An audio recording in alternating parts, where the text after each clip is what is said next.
Everyone, welcome back to my channel infinity love. तो कैसे हैं आप सब? आई होप आप सब ठीक होंगे, स्वस्थ होंगे, मस्त होंगे और मेरी स्टोरी लाइन को भी इंजॉय कर रहे होंगे। तो आज यहाँ पे मैं तड़प के नेक्स्ट पार्ट के साथ आई हूँ, लेकिन उससे पहले अगर कोई भी मेरे चैनल पे न्यू विजिट कर रहा है तो प्लीज़ मेरे चैनल को सब्सक्राइब कर लीजिए। और अगर आपको मेरी स्टोरी पसंद आए तो उसे लाइक, कमेंट, शेयर और अपने दोस्तों के साथ भी रेकमेंड कीजिए। तो चलिए अब हम आगे बढ़ते हैं। तो जैसे कि हमने लास्ट पार्ट में देखा था कि वैन रूहान कुछ गुंडों को भेजता है सिचेन और लैंजन को मारने के लिए। तो अब आगे हमें संघाई का सीन दिखाया जाता है। सिचेन सुयांग और वैंचिंग के साथ अपने घर लान मैंसन पहुंचते हैं। वो उस घर को देखकर काफ़ी इमोशनल हो जाते हैं। उन्हें बीती पुरानी बातें याद आने लगती है। उनकी आंखों से आंसू बहने लगते हैं। सुयांग भी काफ़ी इमोशनल होता है। वो सिचेन के शोल्डर पे हाथ रखता है। सिचेन अब खुद को कंट्रोल करते हैं, अपने आंसुओं को वाइप करके हाँ में नोट करते हैं। फिर वो सब लोग अब सबूत ढूंढने लगते हैं। तभी उस घर में गुंडों की भी एंट्री हो जाती है। वो भी धीरे से खामोशी से सिचेन के पास जाते हैं उन पे वार करने के लिए। तभी वहाँ पे वैंचिंग आ जाती है। उसके हाथ में एक बांस होता है। वो उस बांस से उस गुंडे पे हमला कर देती है, जिससे वो गुंडा नीचे गिर जाता है। ये देख के सिचेन बड़े हैरान रह जाते हैं। वो वैंचिंग को देखते हैं तो वैंचिंग बोलती है, मुझे इसी का डर था, केयरफुल हो जाइए। सिचेन भी हाँ में नोट कर देते हैं। तभी बहुत सारे गुंडे वहाँ आ जाते हैं। सिचेन और वैंचिंग मिलकर उनसे फाइट करने लगते हैं। सुयांग भी आ जाता है, वो भी उनमें शामिल हो जाता है। ये तीनों मिलकर उन सभी गुंडों से फाइट करने लगते हैं। बट इस फाइट के दौरान ही वैंचिंग को थोड़ी चोट आ जाती है। वो थोड़ी जख्मी हो जाती है। ये देख के सिचेन बहुत घबरा जाता है। वो फिर जल्दी से वैंचिंग को लेके वहाँ से निकल जाते हैं। वो उसे लेके हॉस्पिटल चले जाते हैं। हॉस्पिटल जाने के बाद सिचेन अपना मोबाइल निकालते हैं और वो रोजी को कॉल करते हैं। कुछ देर बात करते हैं और फिर फ़ोन रख देते हैं। अब हमें रोजी और लाजन को दिखाया जाता है। ये दोनों अपने ट्रेनिंग ग्राउंड पे होते हैं। इनकी ट्रेनिंग ख़त्म हो गई होती है। अब ये दोनों वहाँ से बाहर निकलते हैं। ऑलमोस्ट शाम हो गई होती है। दोनों काफ़ी ज़्यादा थके हुए होते हैं। दोनों अपने अपनी बाइक पे चले जाते हैं। बाइक स्टार्ट करते हैं और घर की तरफ जाने लगते हैं। ये आधे रास्ते पहुँचे होते हैं। तभी रोजी की नज़र अपने रियर मिरर पे जाती है, जिसमें वो देखती है कि 3 जीप कंटिन्यूसली उन दोनों का पीछा कर रही होती है। ये देख के उसके एक्सप्रेशन बहुत सीरियस हो जाते हैं। फिर वो लांजन की तरफ देखती है। दोनों की बाइक साथ ही चल रही होती है और अभी बहुत स्लो चल रही होती है, बिकॉज दोनों काफ़ी थके हुए होते हैं। वो लांजन की तरफ देखती है और बोलती है, लांजन अपनी फेवरेट जगह पे चले। लांजन ये सुनकर थोड़ा रुकते हैं। फिर वो एक स्माइल करते हैं और हाँ में नोट कर देते हैं। ये देखकर रोजी भी एक स्माइल करती है। अब वो दोनों अपना बाइक रोकते हैं। फिर वो अपने हेलमेट को लेते हैं और उसे पहन लेते हैं और फिर से अपनी बाइक स्टार्ट कर देते हैं। इस बार दोनों की बाइक फुल स्पीड से वहाँ से निकलती है। ये देखकर इनके पीछे लगी वो तीनों जीप भी फुल स्पीड से उनका पीछा करने लगती है। थोड़ी देर बाद लांजन और रोजी अपनी बाइक को थोड़ा स्लो कर देते हैं। वो दोनों एक खाली जगह पर पहुंच गए होते हैं। तभी अचानक से वो तीनों जीप, जो कि काफ़ी देर से उनके पीछे लगी होती है, अब वो उनके सामने आके रुक जाती है। ये देखकर रोजी और लांजन भी अपनी बाइक रोक देते हैं। वो दोनों अभी एक खाली प्लेस पे होते हैं। रोजी लांजन की तरफ देखती है, लांजन भी उसे देखते हैं। दोनों अब बाइक से नीचे उतर जाते हैं और आके सामने खड़े हो जाते हैं। उन जीप में से भी 15-20 गुंडे बाहर निकलते हैं। वो भी आके सामने खड़े हो जाते हैं। उसमें एक मैन होता है जो आगे खड़ा होता है। उसके हाथ में एक रिवॉल्वर भी होता है। वो रिवॉल्वर लांजन की तरफ एम कर देता है। फिर वो स्माइल करते हुए थोड़ा आगे बढ़ता है। वो रोजी की तरफ देखता है और बोलता है, ओए लड़की, तुम यहाँ से निकलो। तुम्हारा यहाँ कोई काम नहीं है। मैं यहाँ इससे मिलने आया हूँ, तो तुम्हारे लिए अच्छा होगा कि तुम यहाँ से चली जाओ। वो क्या है ना, मैं लड़कियों पे हाथ नहीं उठाता। ये सुनकर रोजी और भी ज़्यादा सीरियस हो जाती है। वो 2 कदम आगे बढ़ाती है, एक हल्का सा स्माइल करती है और कहती है, पर मुझे लड़कों पे हाथ उठाना बहुत अच्छा लगता है। ये सुनकर वो गुंडा बड़ा ही हैरान हो जाता है। अपना रिवॉल्वर अब रोजी की तरफ पॉइंट करता है। तभी रोजी के हाथ में जो हेलमेट होता है वो उसे चला देती है। वो हेलमेट सीधा उसके सर पे जाके लगता है। जिससे उसके हाथ का रिवॉल्वर भी नीचे गिर जाता है और साथ ही साथ वो भी नीचे गिर जाता है। ये देखकर उसके साथ वाले गुंडे भी अब गुस्से में आगे बढ़ते हैं रोजी को मारने के लिए। रोजी ये देखकर जल्दी से अपने हाथ को जमीन पर रखती है और फिर फ्लिप करते हुए उन गुंडों को अपने लेग से हिट करके उनके सामने खड़ी हो जाती है। वो उनके बीचों बीच आ जाती है और फिर सामने वाले गुंडे को एक पंच करती है, फिर दूसरे को अपने लेग से हिट करती है, फिर वो गोल स्पिन करती है और फिर से एक को जंप करते हुए हिट करती है। ये देखकर लैंजन स्माइल करते हैं। तभी दो गुंडे लैंजन के पास भी चले जाते हैं। लैंजन ये देख के वो भी पहले अपने हेलमेट से उस गुंडे को जोरदार हिट करते हैं। वो बेचारा साइड में जाके गिरता है। फिर दूसरा वाला भी उन पे हाथ उठाता है। लैंजन उसका हाथ पकड़ लेते हैं और सीधा उसके लेग पे हिट करते हैं। अब वो दोनों मिलकर उन गुंडों से फाइट करने लगते हैं। रोजी अभी बहुत ज़्यादा गुस्से में होती है। वो गुस्से में उन गुंडों को इतना बुरी तरीके से पीट रही होती है कि बेचारों की हालत खराब हो जा रही होती है। वो एक को भी नहीं छोड़ रही होती है, लातों से मुक्कों से घूम घूम के पटक पटक के मार रही होती है। और लैंजन भी ये देख देख के स्माइल करते हुए वो भी उन गुंडों को मार रहे होते हैं। तभी ये गुंडा लैंजन के पीछे से आता है हाथ में चाकू लिए। वो लैंजन के पास पहुंच गया होता है। तभी एक जोरदार मुक्का उस गुंडे के फेस पे पड़ता है। वो गुंडा उड़ के 1 फीट ऊपर जाता है, फिर नीचे गिरता है धड़ाम करके। लैंजन ये देख के बड़े शॉक्ड होते हैं और वो पीछे मुड़ते हैं तो वहाँ पे विंग खड़ा होता है। वो भी काफी गुस्से में होता है। विंग को वहाँ देखकर लैंजन बड़े ही शॉक्ड होते हैं और कहते हैं, आप? विंग अब गुस्से में ही लैंजन को देखता है और बोलता है, तुम्हारे लगाए इस कर्फ्यू की वजह से मैं ऑलवेज लेट हो जाता हूँ। लैंजन ये सुनकर बड़े ही कंफ्यूज हो जाते हैं। तभी ये गुंडा और आता है। विंग बहुत गुस्से में होता है। वो गुस्से में उसे अपने लेग से हिट करता है। वो बेचारा 3 फीट पीछे जाके गिरता है। विंग जो कि अभी बहुत ज़्यादा गुस्से में होता है, अब वो गुस्से में ही आगे बढ़ जाता है और वो भी पागलों की तरह उन गुंडों को इतनी बुरी तरीके से मारता है। वो तो एक का फेस पकड़ लेता है और उस पर 10-12 पंचेस एक साथ कंटिन्यूसली लगाता है। बेचारे के पूरे फेस से ब्लड आने लगते हैं। वो छोड़ता ही नहीं है। एक का तो वो गला पकड़ लेता है और सीधा उसे जमीन पे पटक के 3-4 बार उसका सर जमीन पे ही पटकता है और फिर घूंसों से मारना शुरू करता है। वो एक एक को चुन चुन के मार रहा होता है। तभी उसकी नजर रोजी पे जाती है जो अकेले ही 5-6 गुंडों से फाइट कर रही होती है। ये देखकर वो बड़ा ही शॉक्ड होता है। वो थोड़ा आगे आ जाता है और बोलता है, तुम फाइट भी कर लेती हो? रोजी उसकी बात सुन लेती है। वो उसकी तरफ देखती भी है और एक गुंडे को मारते हुए फिर वापस उसे अवॉइड कर देती है। वो उसे कोई जवाब नहीं देती। ये देखकर विंग बड़ा हैरान होता है। तभी वहाँ पे लैंजन आ जाते हैं और स्माइल करते हुए बोलते हैं, ऐसा कुछ नहीं जो रोजी ना कर पाए। विंग अब लैंजन की तरफ देखते हैं। लैंजन अगेन स्माइल करते हैं और बोलते हैं, रोजी ने हाई स्कूल से ही ताइक्वांडो की ट्रेनिंग ली है। वो चैंपियन है। विंग सुनकर अगेन बहुत ज़्यादा हैरान हो जाता है और वो फिर से रोजी की तरफ देखता है और बोलता है, तुम्हारे अंदर लड़कियों वाली कोई बात है भी या नहीं? रोजी ये सुनकर एक और गुंडे को अपने लेग से हिट करती है। फिर वो विंग के थोड़ा पास आ जाती है और बोलती है ना, मैं बर्दाश्त अच्छा कर लेती हूँ। वो इतना बोलकर एक गुंडे का हाथ पकड़ती है, फिर उसके लेग पे हिट करती है, फिर उसका गला पकड़ के सीधा जमीन पे नीचे पटक देती है और फिर से वो आगे चली जाती है। उसके जवाब सुनकर विंग तो बेचारा स्टन ही रह जाता है, लेकिन वो उसके जवाब से काफ़ी ज़्यादा गुस्से में भी आ जाता है क्योंकि उसे लगता है कि उसका जवाब उसके लिए ही था। वो अब और भी ज़्यादा वाइल्ड हो जाता है और फिर से उन गुंडों को मारना शुरू कर देता है। लैंजन ये देख देख के मुस्कुरा रहा होता है और फाइट कर रहा होता है। विंग अब जो कि कुछ ज़्यादा ही गुस्से में आ गया होता है। अब तो वो पूरा एनिमल बन गया होता है। अब वो सिर्फ मार नहीं रहा होता है, ऐसा लग रहा होता है कि वो उनकी जान ले रहा है। लैंजन ये देखकर बड़े हैरान हो जाते हैं और बोलते हैं, मिस्टर वेई, कंट्रोल।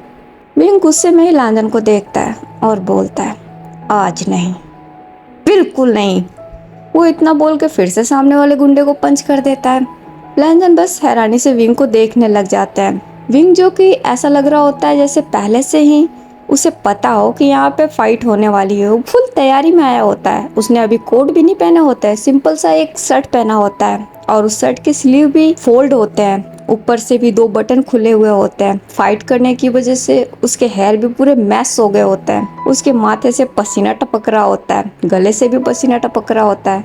विंग अभी फाइट करते हुए बहुत ही ज़्यादा हैंडसम एंड हॉट लग रहा होता है। लैंजन की नज़रें तो विंग पे जाके थोड़ी देर के लिए स्टक हो जाती है। वो तो ये भूल ही जाता है कि वो भी कहाँ खड़ा है।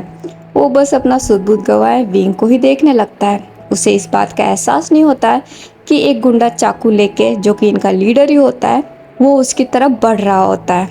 इस पे रोजी की नज़र चली जाती है। रोजी जल्दी से आती है, लैंजन को पुश कर लेती है, बट वो चाकू रोजी के बाइसेप पे लग जाता है।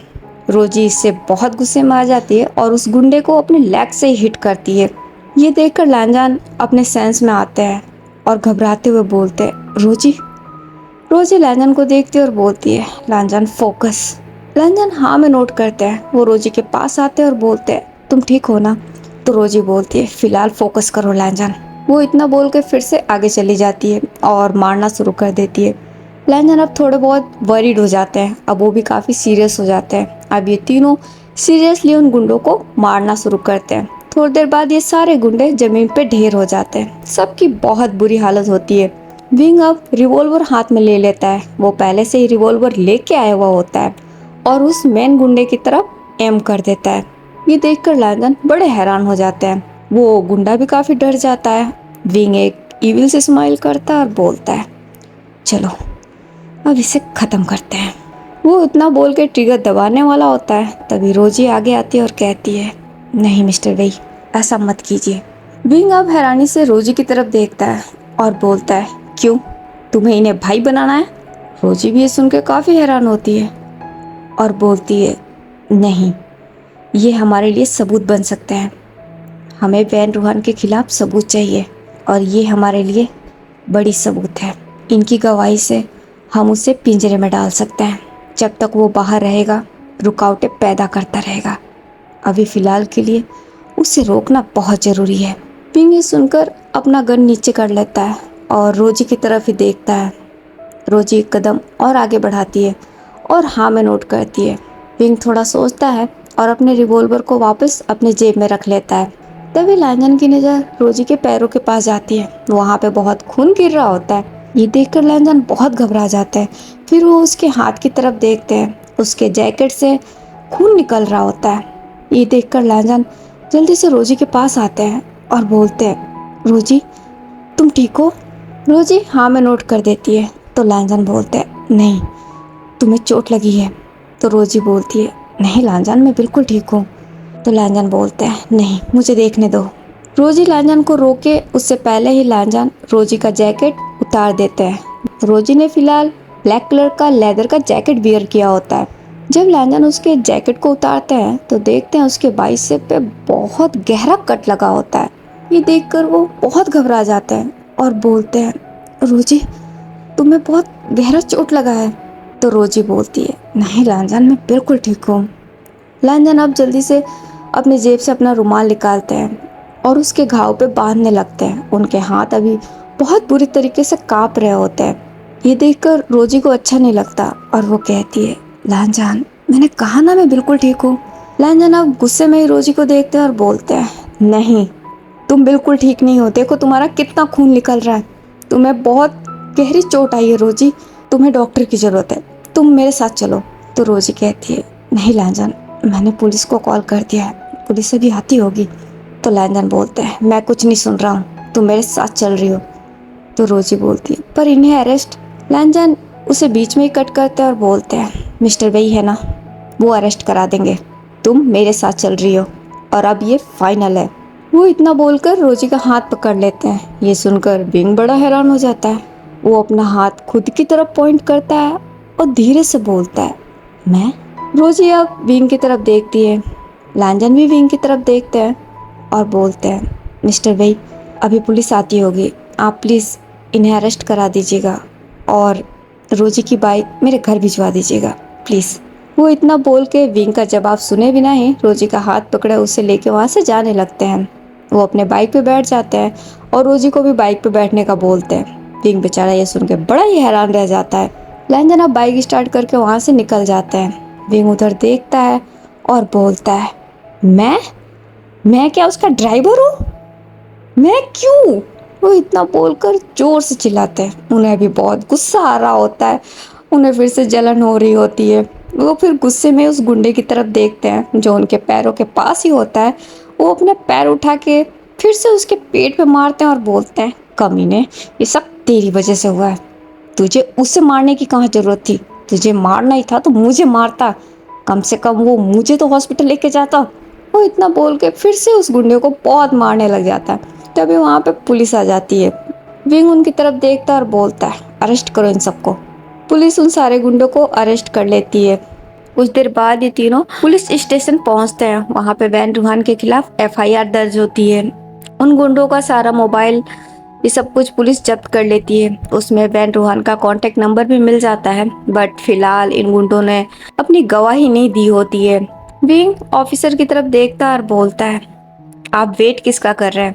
आप चल के वैन रूहान को अरेस्ट क्यों नहीं करते? तो ऑफिसर बोलता है, देखिए मिस्टर वेई, हम अभी ऐसा नहीं कर सकते। जब तक ये अपनी गवाही नहीं दे देते हम उनको अरेस्ट नहीं कर सकते। वैन रूहान कोई नॉर्मल इंसान नहीं है, वो जाना माना बिजनेसमैन है। उसे अरेस्ट करने के लिए सॉलिड एविडेंस की जरूरत होगी। विंग सुन के थोड़ा गुस्से में आ जाता है और कहता है, एविडेंस है तो ये देखिए, इसमें इसमें उसका नंबर है। तो ऑफिसर बोलता है, ये काफी नहीं है मिस्टर वेई, बट आप फिक्र मत कीजिए, हम इनसे इनकी गवाही ले लेंगे। हम इन्हें इतना टॉर्चर करेंगे कि ये खुद अपनी गवाही देने पे मजबूर हो जाएंगे। आप फिक्र मत कीजिए, आप फिलहाल के लिए भी घर जाइए। विंग सुन के और भी ज्यादा गुस्से में आ जाता है और बोलता है, क्या आप देख नहीं सकते लैंजन पे जानलेवा हमला हुआ है? अगर उससे कुछ हो जाता तो ऑफिसर बोलता है, आई कैन अंडरस्टैंड मिस्टर वेई, बट प्लीज हम मजबूर हैं, हम कुछ नहीं कर सकते। जब तक ये लोग गवाही नहीं दे देते तब तक हम वैन रूहान को अरेस्ट नहीं कर सकते। तो विंग कहता है, ठीक है, आप मुझे एक मौका दीजिए, मैं अभी इनसे इनकी गवाही लिखलवाता हूँ, देखता हूँ ये कैसे गवाही नहीं देते। तो ऑफिसर बोलता है, नहीं मिस्टर वेई, इसकी कोई जरूरत नहीं है, प्लीज हम पे भरोसा रखिए, हम इनसे इनकी गवाही ले लेंगे। फिलहाल के लिए आप प्लीज घर जाइए। अब रोजी विंग के पास आ जाती है और कहती है, मिस्टर वेई, ऑफिसर सही कह रहा है, हमें इन पे भरोसा करना चाहिए। विंग हैरानी से ही रोजी को देखता है। रोजी हाँ में सर हिला देती है और कहती है, प्लीज फिलहाल के लिए हमें चलना चाहिए। तो विंग बोलता है, तुम ऐसा बोल भी कैसे सकती हो? तो रोजी कहती है, प्लीज मिस्टर वेई। विंग एक लंबी सी सांस लेता है और बोलता है, ओके फाइन, चलो। रोजी भी हाँ में नोट कर देती है। वो ऑफिसर को देखती है और बोलती है, ऑफिसर जितनी जल्दी हो सके इनकी गवाही ले लीजिए और वैन रूहान को अरेस्ट कर लीजिए। ऑफिसर भी हाँ में नोट कर देता है। अब ये तीनों वहाँ से जाने लगते हैं। तभी लैंजन का मोबाइल रिंग करने लगता है। वो अपना मोबाइल देखते हैं तो कॉल सिचेन का होता है। वो रोजी को देखते हैं और बोलते हैं, गगा का कॉल है, मैं लेके आता हूँ। रोजी भी हाँ में नोट कर देती है। लैंजन फोन पिक करते हैं और थोड़ा साइड में चले जाते हैं। विंग अभी काफी फ्रस्ट्रेट होता है। वो अपने हाथों से अपने सर की मालिश करने लगता है। फिर वो रोजी की तरफ देखता है और कहता है, वैसे मुझे नहीं पता था तुम्हारे पास इतना दिमाग भी है। रोजी ये सुनकर थोड़ी चिढ़ जाती है, बट स्टिल वो खुद को काम रखती है और बोलती है, यही तो दुख की बात है मिस्टर वेई, कि आपको कभी कुछ पता ही नहीं होता है, काश आप जान पाते। विंग सुन के बड़ा कंफ्यूज हो जाता है और बोलता है, क्या मतलब? रोजी अब आगे जाने लगती है। तो विंग बोलता है, अरे मैं तुमसे पूछ रहा हूँ, तुम्हारे कहने का क्या मतलब था? रोजी विंग को कोई जवाब नहीं देती। वो आगे आगे जाने लगती है। ये देख के विंग बड़ा ही हैरान होता है। वो भी दौड़ के रोजी के पास जाता है, उसका हाथ पकड़ लेता है और बोलता है, हे मैं तुमसे पूछ रहा हूँ, क्या मतलब था तुम्हारा? रोजी विंग की तरफ देखती है, फिर उसके हाथ की तरफ। विंग अब उसका हाथ छोड़ देता है और बोलता है, तुम्हारे कहने का क्या मतलब था? तो रोजी कहती है, कुछ नहीं, आपकी प्रॉब्लम क्या है? आप बात बात पे इतना पैनिक क्यों करते हैं? आप खुद को शांत नहीं रख सकते? तो विंग बोलता है, तुम्हें लगता है कि इस वक्त मैं शांत हो सकता हूँ? मेरे तन बदन में अभी आग लग रही है। उन कमीनों को मुझे जान से मारना था, लेकिन तुम्हारी वजह से मैं उन्हें मार नहीं पाया और वो यहाँ लॉकअप में बंद है। तुम्हें पता है मुझे कैसा लग रहा है? मुझे ऐसा लग रहा है कि मैं एक लूजर हूँ। उसने लैंजन को मारने की कोशिश की और वो अभी तक जिंदा है। क्या तुम समझ पा रही हो? रोजी सुनकर एक छोटी सी स्माइल करती है।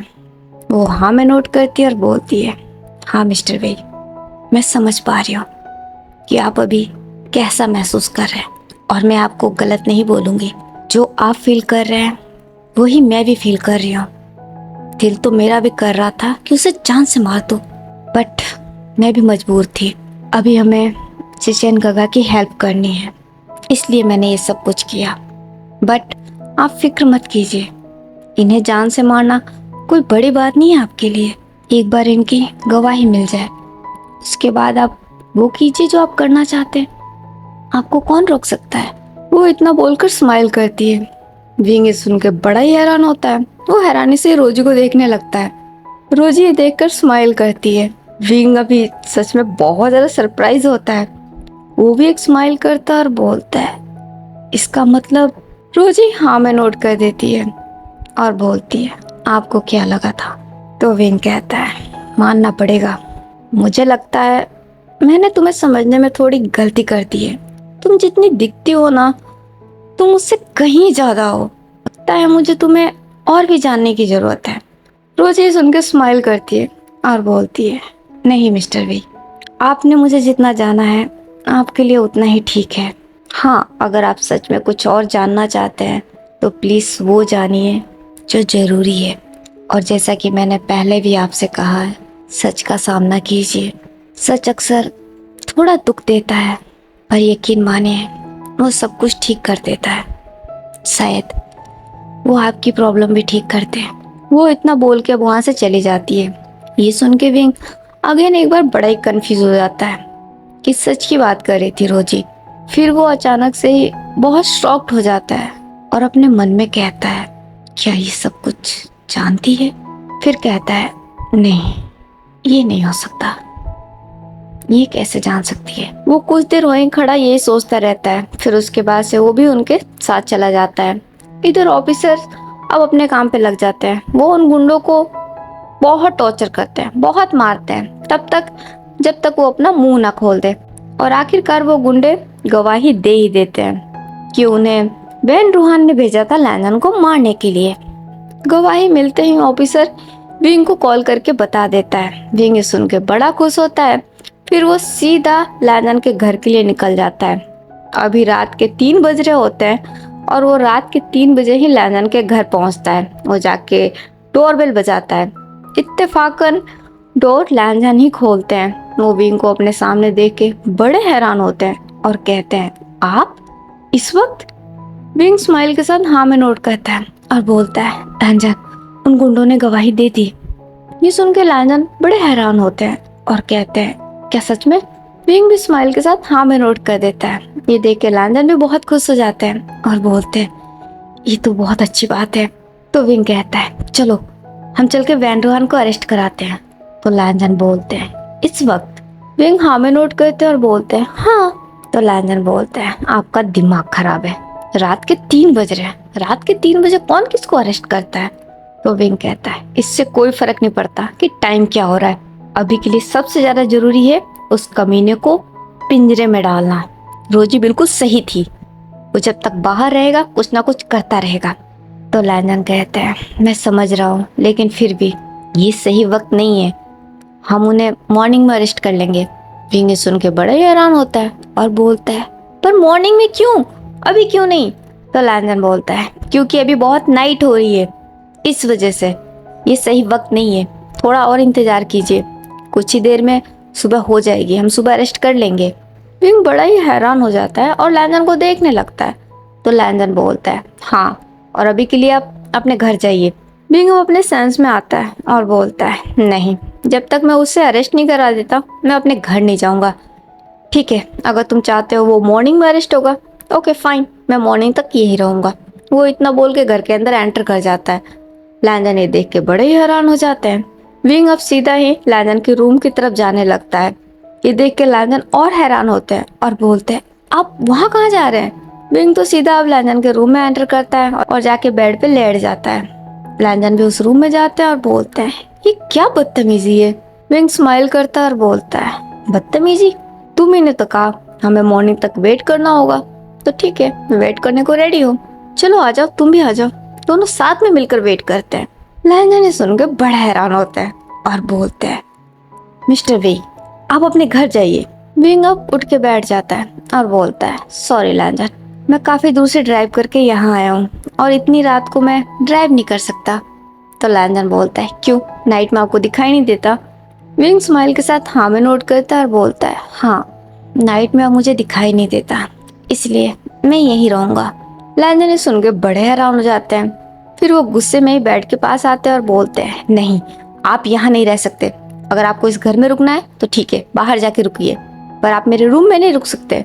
विंग लैंजन का हाथ पकड़ के बेड पे बिठा देता है और बोलता है, लैंजन, तुम्हें अच्छे से पता है कि मैं जिद्दी हूँ, फिर क्यों क्यों करते हो? मैं नहीं जाऊंगा। जब मैंने बोल दिया कि मैं यहीं रहूंगा तो मतलब यहीं रहूंगा। चुपचाप मेरे साथ यहीं रहो और मॉर्निंग तक वेट करो। वैसे चलो ये भी अच्छा ही है, मैंने काफी दिनों से तुमसे ठीक से बात नहीं की है, तुम्हें ठीक से देखा भी नहीं है। मैं जानता हूँ तुम मुझसे काफी नाराज हो, पर लैंजन, ये भी उतना ही सच है कि जिस दिन मैं तुम्हें नहीं देखता हूँ मुझे कुछ भी अच्छा नहीं लगता। तुम्हें देखे बिना मेरा दिन कंप्लीट नहीं होता, सब कुछ अधूरा अधूरा सा लगता है। लैंजन ये सुन के बड़े सीरियस हो जाते हैं और कहते हैं, मिस्टर वे, मेरी समझ में नहीं आ रहा है कि आप ये सब क्यों कर रहे हैं। आज मैं आपसे प्यार से पूछ रहा हूँ, प्लीज मुझे बताइए आप आखिर चाहते क्या है? विंग ये सुनकर लैंजन को देखता है। वो कुछ देर तक देखता है, फिर लैंजन का हाथ पकड़ लेता है और बोलता है, मैं अपनी गलतियों के लिए तुमसे माफी चाहता हूँ, प्लीज मुझे माफ कर दो। मैं सच कह रहा हूँ, मैं उस समय तुम्हें छोड़ के नहीं गया था। तुम जानते हो उस वक्त सीजियो को मेरी जरूरत थी। लैंजन हाँ में नोट करते हैं और बोलते हैं, मैं जानता हूँ और मुझे आपसे कोई शिकायत नहीं है। आपको ऐसा क्यों लगता है कि मैं इस बात से आपसे खफा हूँ? तो विंग कहता है, तो फिर तुम मुझे अवॉइड क्यों करते हो? तुम मुझसे बात क्यों नहीं करते अगर तुम मुझसे नाराज नहीं हो तो? ये सुन के लैंजन की आंखें थोड़ी भर आती है। अब वो विंग को देखने लग जाते हैं। उनकी आंखों में बहुत सारे सवाल होते हैं। विंग भी थोड़ा कंफ्यूज हो जाता है और बोलता है, जवाब दो। लैंजन अब विंग से अपना हाथ छुड़ा लेते हैं और बोलते हैं, क्योंकि अब आप किसी और के हैं, आपकी सगाई हो गई है, इसीलिए मैं अब आपसे दूर रहना चाहता हूँ। विंग ये सुनकर एकदम खामोश हो जाता है, बहुत शांत। अब वो अपनी नजरें भी झुका लेता है। लैंजन उसे ही देख रहे होते हैं। वो विंग से जवाब चाहते हैं। वो चाहते हैं विंग कुछ बोले, कुछ कहे, लेकिन विंग कुछ नहीं बोलता। वो एकदम शांत हो जाता है। वो अब लैंजन की तरफ देखता भी नहीं है। ये देखकर लैंजन को बहुत हर्ट होता है। उनकी आंखों से अब आंसू गिर जाते हैं। वो जल्दी से अपने आंसुओं को साफ कर लेते हैं।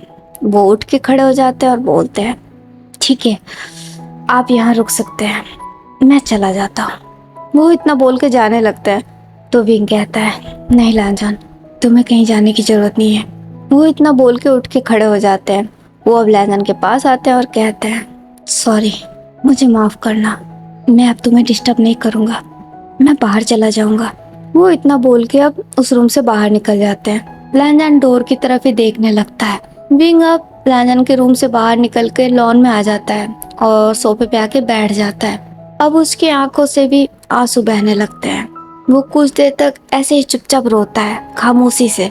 फिर वो सोफे पे ही लेट जाता है। उसकी आंखों से अभी भी आंसू गिर रहे होते हैं। वो अपने हाथों से अपने आंखों को कवर कर लेता है। अब हमें मॉर्निंग का सीन दिखाया जाता है। लैंजन अपने बेड पे बैठे होते हैं। वो पूरी नाइट नहीं सोए होते हैं। उनकी आंखें पूरी रेड हो गई होती है। ऐसा लग रहा है जैसे कि वो पूरी नाइट रोए हो। वो अब उठ के खड़े हो जाते हैं और अपने रूम से बाहर आते हैं। वो बाहर आके चारों तरफ देखने लगते हैं। वो विंग को ढूंढ रहे होते हैं, लेकिन विंग वहाँ कहीं नजर नहीं आता। ये देखकर वो थोड़े सैड भी हो जाते हैं। तभी वहाँ पे मिस म्यान दौड़ती हुई आती है और बोलती है, लैंजन, बहन रूहान अरेस्ट हो गया? लैंजन भी ये सुन के हैरान होते हैं और बोलते हैं, क्या? मिस म्यान बोलती है, हाँ, टीवी में बता रहा है। लैंजन अब सोच में पड़ जाते हैं तो मिस म्यान बोलती है, लैंजन, ये कैसे हुआ? लैंजन अब अपने सेंस में आते हैं और बोलते हैं, सीजिए, मैं आपको सब कुछ बाद में बताऊंगा, अभी फिलहाल के लिए मुझे जाना होगा।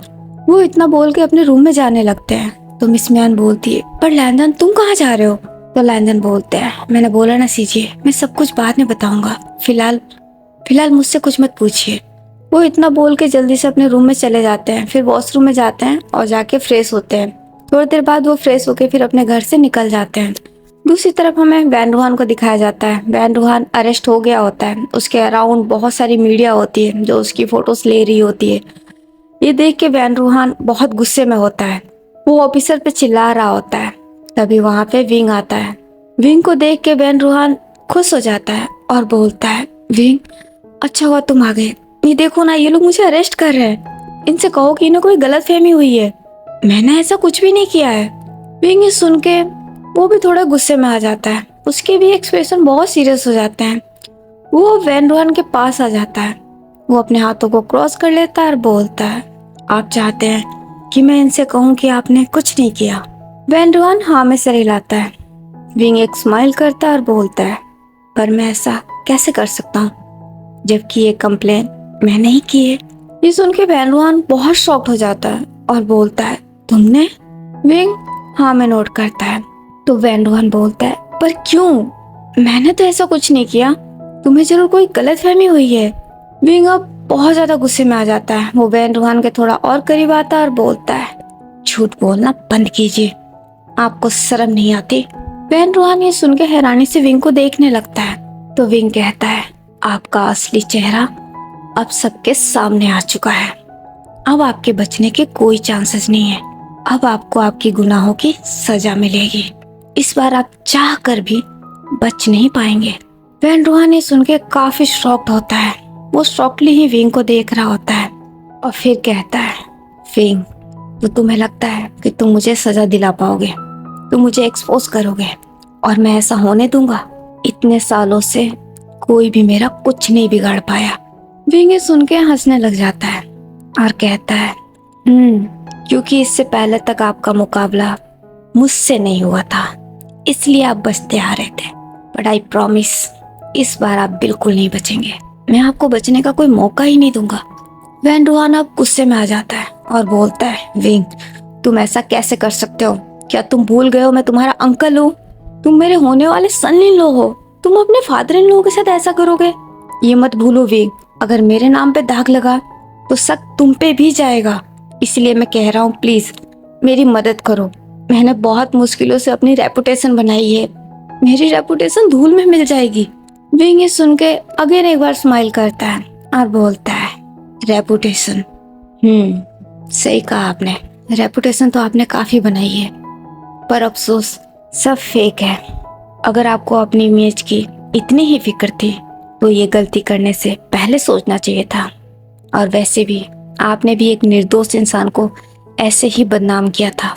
उसकी तो कोई गलती भी नहीं थी, लेकिन फिर भी आपकी वजह से लोग उसे गलत समझ बैठे। लेकिन यहाँ पे तो आप खुद मुजरिम हैं। यहाँ पे आप पे कोई झूठा इल्जाम नहीं लग रहा है, आप पे जो लगा है वो सारे सच्चे इल्जाम है। और अब बारी है इंसाफ की। वैन रूहान अब बहुत ज्यादा गुस्से में आ जाता है। वो दांत पीसता और बोलता है, विंग ये तुम गलत कर रहे हो, प्लीज ऐसा मत करो, मेरी मदद करो। विंग भी अब सीरियस हो जाता है। वो भी काफी गुस्से में आ जाता है और बोलता है, ऑफिसर आप खड़े खड़े मेरा मुंह क्या देख रहे हैं, इसे लेके जाइए। ऑफिसर भी हाँ में सर हिला देते हैं और वैन रूहान को घसीटते हुए वहां से लेके चले जाते हैं।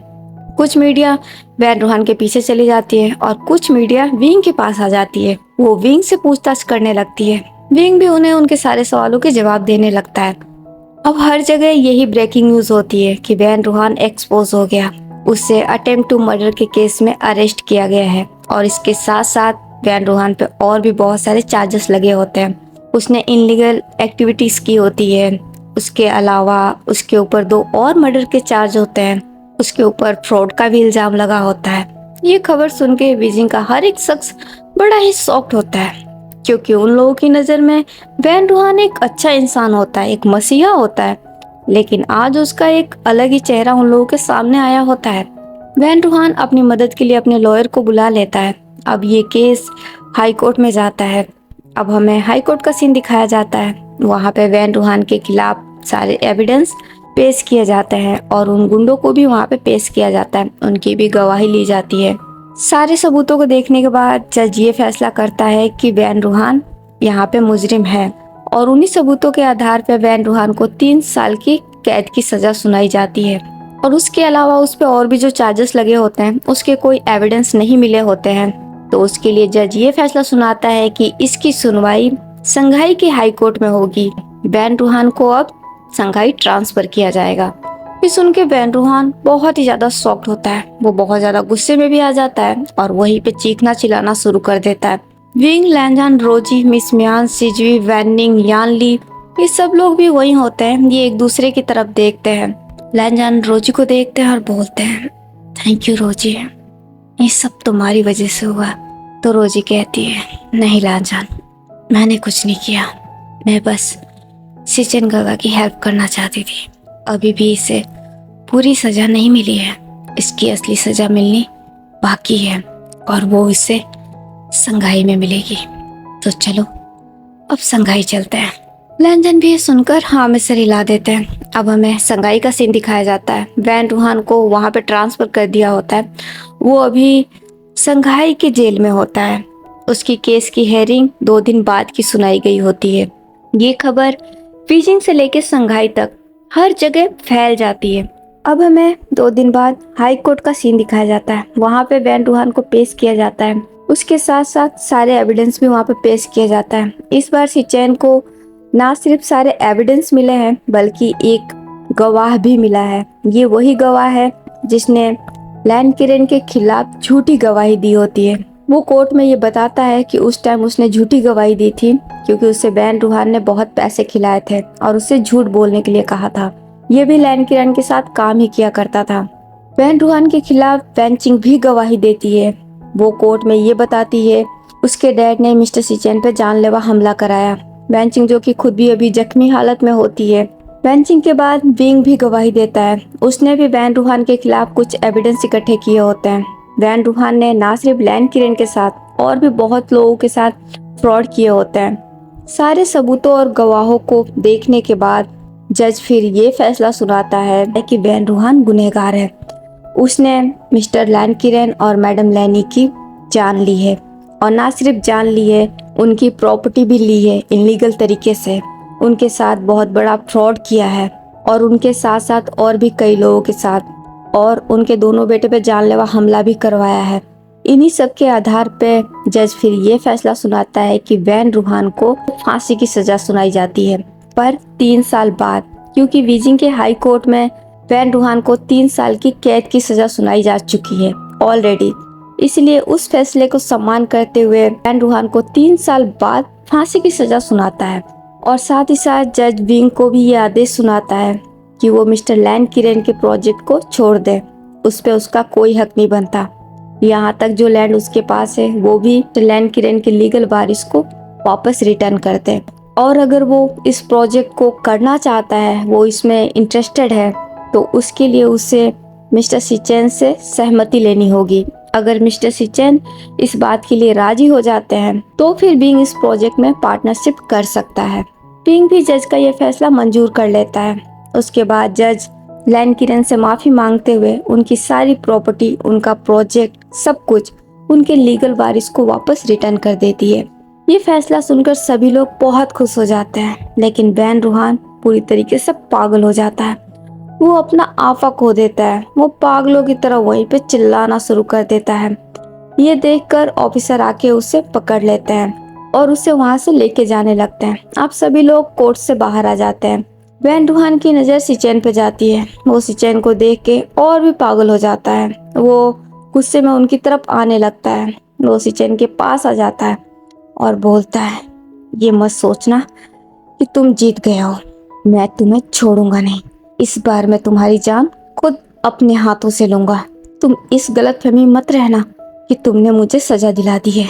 मैं बहुत जल्द बाहर आऊंगा और इस बार मैं खुद तुम दोनों भाइयों को अपने हाथों से मारूंगा, तड़पा तड़पा के। ये सुन के सिचेन को भी बड़ा गुस्सा आ जाता है। वो भी गुस्से में वैन रूहान का कॉलर पकड़ लेते हैं और बोलते हैं, कमीने, मैं तुझे जान से मार दूंगा अगर तुमने मेरे भाई की तरफ आंख भी उठाया।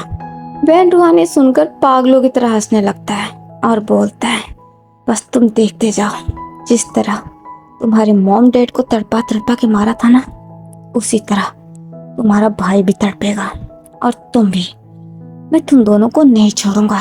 एक बार गलती हुई थी मुझसे जिसकी वजह से तुम दोनों बच गए, पर इस बार नहीं बचोगे क्योंकि इस बार मैं खुद तुम दोनों को मारूंगा। ये सुनकर तो सिचैन भी अब अपना आपा खो देते हैं। वो भी गुस्से में पागल हो जाते हैं। वो अब वैन रूहान का कॉलर छोड़ देते हैं और ऑफिसर का रिवॉल्वर हाथ में ले लेते हैं और वो वैन रूहान पे एम कर देते हैं। ये देखकर सभी लोग बहुत शॉक्ड हो जाते हैं। वैन चिंग अब वैन रूहान के सामने आ जाती है। वो सिचैन के रिवॉल्वर को पकड़ लेती है और बोलती है, नहीं मिस्टर लैब, प्लीज ऐसा मत कीजिए। आप इनके गंदे खून से अपना हाथ गंदा मत कीजिए, वरना इनमें और आप में कोई फर्क नहीं रहेगा। आपके पास करने के लिए अभी बहुत सारे काम हैं। आपको अभी अपने डैड का सपना पूरा करना है, तो प्लीज आप उस पर फोकस कीजिए। इन्हें इनके गुनाहों की सजा मिल चुकी है। प्लीज मैं आपसे रिक्वेस्ट करती हूँ, अब आप कोई गुनाह मत कीजिए।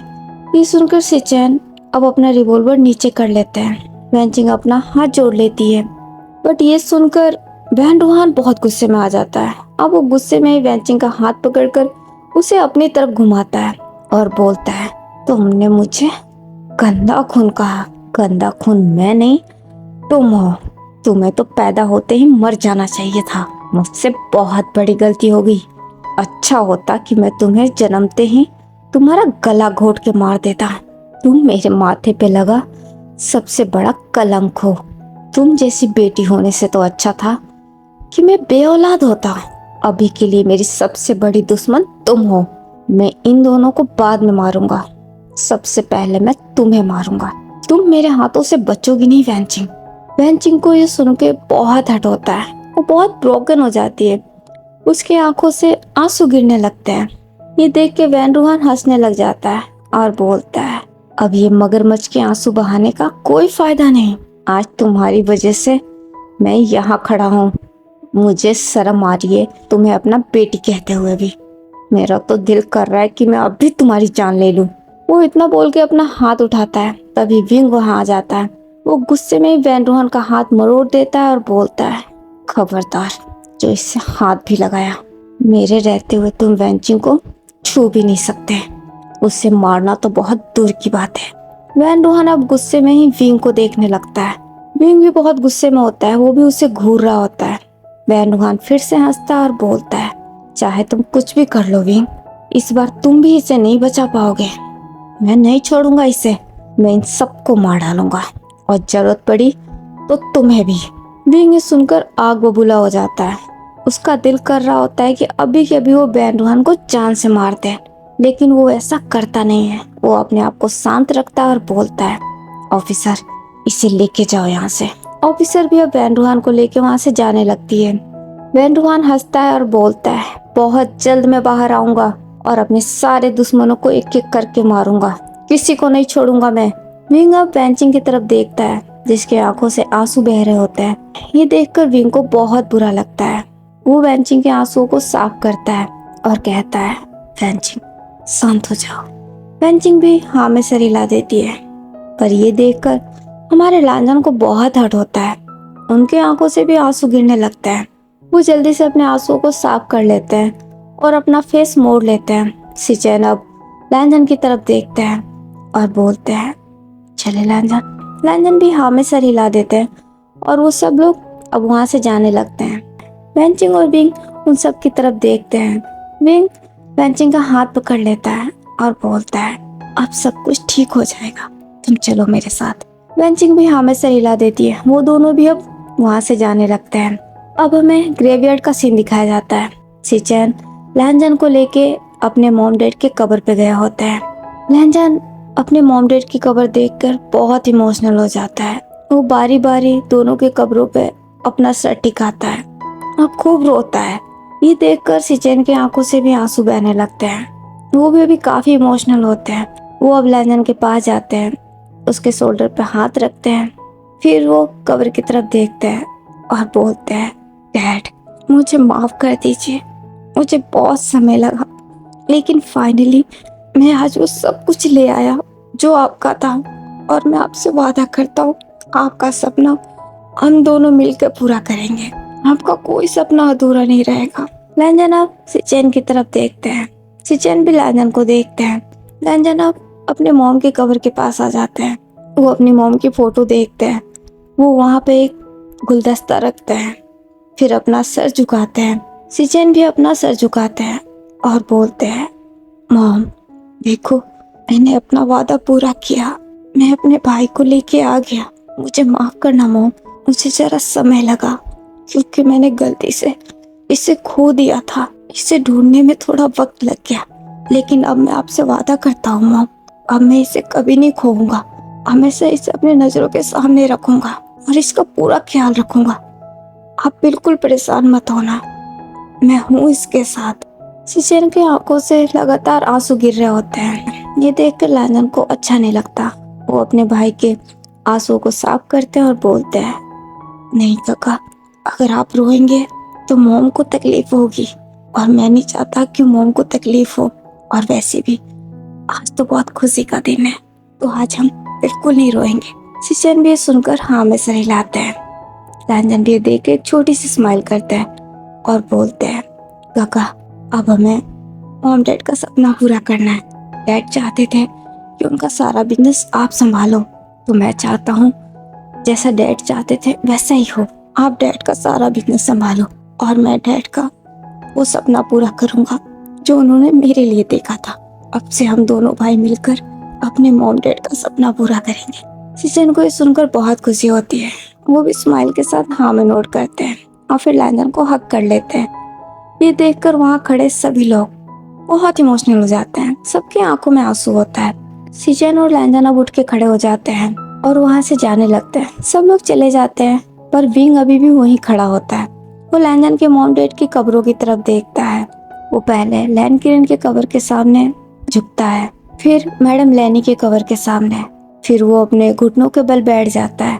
वो अपना कान पकड़ लेता है और बोलता है, मिस्टर लैन, मिसेस लैन, जाने अनजाने में मुझसे भी बहुत बड़ी गलती हुई है। मैंने भी आपके बेटे को बहुत हर्ट किया है और आज मैं उसी के लिए आपसे माफी मांगना चाहता हूँ। प्लीज हो सके तो मुझे माफ कर दीजिएगा। मेरा इरादा कभी उसे हर्ट करने का नहीं था। विंग की आंखों से भी आंसू गिर रहे होते हैं। वो इतना बोल के चुप हो जाता है। वो दोनों की फोटोज की तरफ देखने लगता है। वो कुछ देर तक वहीं बैठा रहता है, फिर वो भी उठ के वहां से चला जाता है। अब हमें लैन मैंसन का सीन दिखाया जाता है। आज लैन मैंसन में एक पार्टी रखी गई होती है। इस पार्टी में सिचेन ने लैन किरण के सारे दोस्तों को, उनके जान पहचान वालों को और उनके कुछ बिजनेस पार्टनर को भी बुलाया होता है।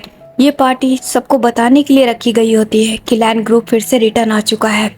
सभी लोग सिचेन और लैंजन को देखकर बहुत खुश होते हैं। उन्हें बहुत अच्छा लगता है कि लैन किरण के दोनों बेटे जिंदा हैं। वो लोग बहुत खुश होते हैं। इस पार्टी में वैनचिंग और विंग भी इनवाइटेड होते हैं। सिचेन सबसे मिल लेने के बाद अब विंग के पास आते हैं और कहते हैं, मिस्टर वेई, थैंक यू सो मच। अगर आप मेरा साथ नहीं देते तो शायद मैं ये कर नहीं पाता। आपकी मदद से मैंने वो सब कुछ वापस पा लिया। मेरे डैड की खोई हुई इज्जत भी, मेरे डैड के नाम पे जो दाग लगा था, अब वो भी मिट चुका है। अब जाके मुझे थोड़ा सुकून मिला है। इन सब में मेरा साथ देने के लिए मैं आपका जितना शुक्रिया करूं वो कम होगा। विंग अब सिचेन का हाथ पकड़ लेता है और कहता है, मिस्टर सिचेन, प्लीज़ आपको मेरे सामने इतना फॉर्मल होने की ज़रूरत नहीं है। मैंने आप पे कोई एहसान नहीं किया है। मैंने सिर्फ सच का साथ दिया है। आप सच्चे थे, इसलिए मैं आपके साथ खड़ा था। कहीं ना कहीं जाने अनजाने में मैं गलत के साइड था, इसलिए प्लीज़ मुझे थैंक यू कह के शर्मिंदा मत कीजिए।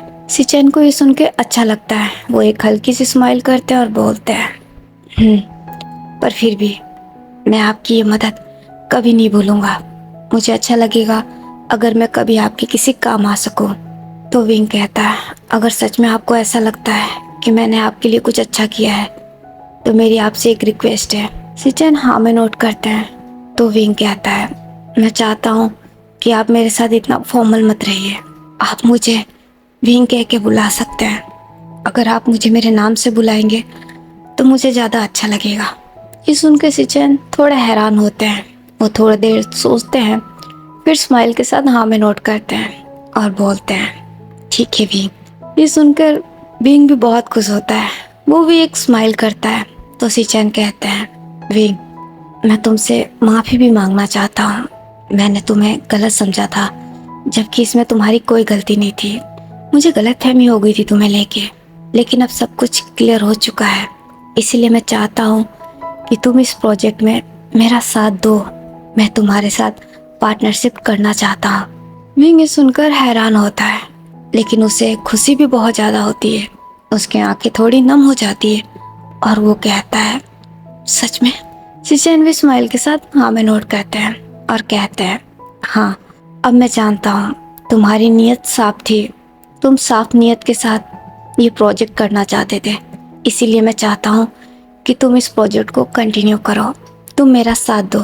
वैसे भी इतना बड़ा प्रोजेक्ट मैं अकेला नहीं संभाल पाऊंगा, मुझे इसके लिए तुम्हारी मदद की ज़रूरत पड़ेगी। आफ्टर ऑल तुम एक बिजनेस टाइकून हो, तुम्हारा मुकाबला मैं चाह कर भी नहीं कर सकता, इसलिए मैं चाहता हूँ कि तुम मेरा साथ दो, मुझे गाइड करो। विंग को ये सुनकर बहुत खुशी होती है, वो बहुत खुश हो जाता है, वो थोड़ा बहुत इमोशनल भी फील करता है। वो स्माइल करता है और बोलता है हाँ, मैं आपका साथ दूंगा, मुझे बहुत खुशी होगी and thank you so much जो आपने मुझे इस प्रोजेक्ट में काम करने का मौका दिया। मैं सच में दिल से चाहता था कि मैं इस प्रोजेक्ट में साथ दूँ। सिचेन भी ये सुनकर स्माइल करते हैं और बोलते हैं मैं जानता हूँ, इसीलिए मैंने फैसला किया है कि तुम इस प्रोजेक्ट में मेरे पार्टनर बनोगे। क्या तुम्हें ये मंजूर है? विंग भी स्माइल के साथ हाँ में नोट कर देता है। सिचेन भी ये देखकर स्माइल करते हैं। फिर वो एक वेटर की तरफ देखते हैं और उसे अपने पास बुलाते हैं। वेटर सिचेन के पास आ जाता है। सिचेन उससे 2 वाइन की गिलास लेते हैं, एक वो विंग को देते हैं, एक खुद लेते हैं और कहते हैं तो इसी बात पे एक टोस्ट हो जाए। विंग भी स्माइल के साथ हाँ में नोट करता है। दोनों एक दूसरे के साथ चेस करते हैं और ड्रिंक करने लगते हैं। ये देखकर लांजन को भी अच्छा लगता है, वो भी स्माइल करते हैं। वेंचिंग भी बहुत खुश होती है, वो भी स्माइल कर रही होती है। सिचेन अब वेंचिंग को देखते हैं और कहते हैं थैंक यू मिस वैन, तुमने भी मेरी बहुत मदद की है।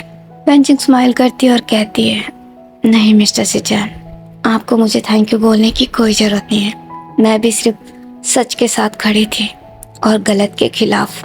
सिचेन भी ये सुनकर स्माइल कर देते हैं। फिर वो विंग को देखते हैं और बोलते हैं विंग, कल मैं पेपर रेडी करा दूंगा, तुम ऑफिस आ जाना, हम कल ही पेपर साइन कर देंगे। विंग भी हाँ में नोट कर देता है। फिर उसके बाद ये सब लोग मिलकर अब पार्टी एंजॉय करने लगते हैं। सिचेन पार्टनरशिप के कॉन्ट्रैक्ट के पेपर रेडी करा देता है। विंग भी वहाँ आता है और पेपर साइन कर देता है। सिचेन और विंग एक दूसरे से हाथ मिलाते हैं। वहाँ पे सभी लोग अभी मौजूद होते हैं। लांजन अब सिचेन के पास आते हैं और बोलते हैं काका, अब सब कुछ ठीक हो गया है, तो मैं चाहता हूँ कि आप यहाँ रहकर यहाँ का काम संभालें और मैं वापस जाके अपनी स्टडी कंप्लीट करूँ और अपने सपने पे ध्यान दो। सिचेन उठ के खड़े हो जाते हैं और बोलते हैं क्या मतलब? तो लांजन कहते हैं काका, मैं वापस बीजिंग जाना चाहता हूँ। तो सिचेन कहते हैं ठीक है लांजन, अपना ख्याल रखना। लांजन भी स्माइल के साथ हाँ में नोट कर देते हैं। वो अपने भाई को हक कर लेते हैं और बोलते हैं आप भी अपना ख्याल रखिएगा और दिल लगा के काम कीजिएगा, मैं चाहता हूँ हमारे डैड का सपना जल्द से जल्द पूरा हो जाए। सिचेन हक ब्रेक करते हैं। वो स्माइल करते हुए हाँ में नोट करते हैं और बोलते हैं हाँ लांजन, तुम बिल्कुल फिक्र मत करो, मैं सब कुछ संभाल लूँगा और बहुत जल्द इस प्रोजेक्ट पे काम भी शुरू हो जाएगा। मैं हमारे डैड का सपना बहुत जल्द पूरा करूँगा, तुम देख लेना। लांजन भी ये सुनकर बहुत खुश होते हैं। वो स्माइल करते हैं और बोलते हैं मुझे आप पे पूरा यकीन है। सिचेन भी ये सुनकर स्माइल कर देते हैं। तो लांजन बोलते हैं ठीक है काका, अब मैं चलता हूँ। सिचेन भी हाँ में नोट कर देते हैं और कहते हैं ठीक है, चलो मैं तुम्हें एयरपोर्ट छोड़ देता हूँ। लांजन भी हाँ में सर हिला देते हैं। फिर वो सब लोग वहाँ से निकल जाते हैं। सिचेन लांजन के साथ एयरपोर्ट चले जाते हैं। लांजन अब बीजिंग के लिए रवानगी ले लेते हैं। सिचेन, विंग और सुयांग ये तीनों अभी भी संघाई में रहते हैं क्योंकि इन्हें अब अपने प्रोजेक्ट पे काम करना होता है। लांजन वापस बीजिंग पहुंचते हैं।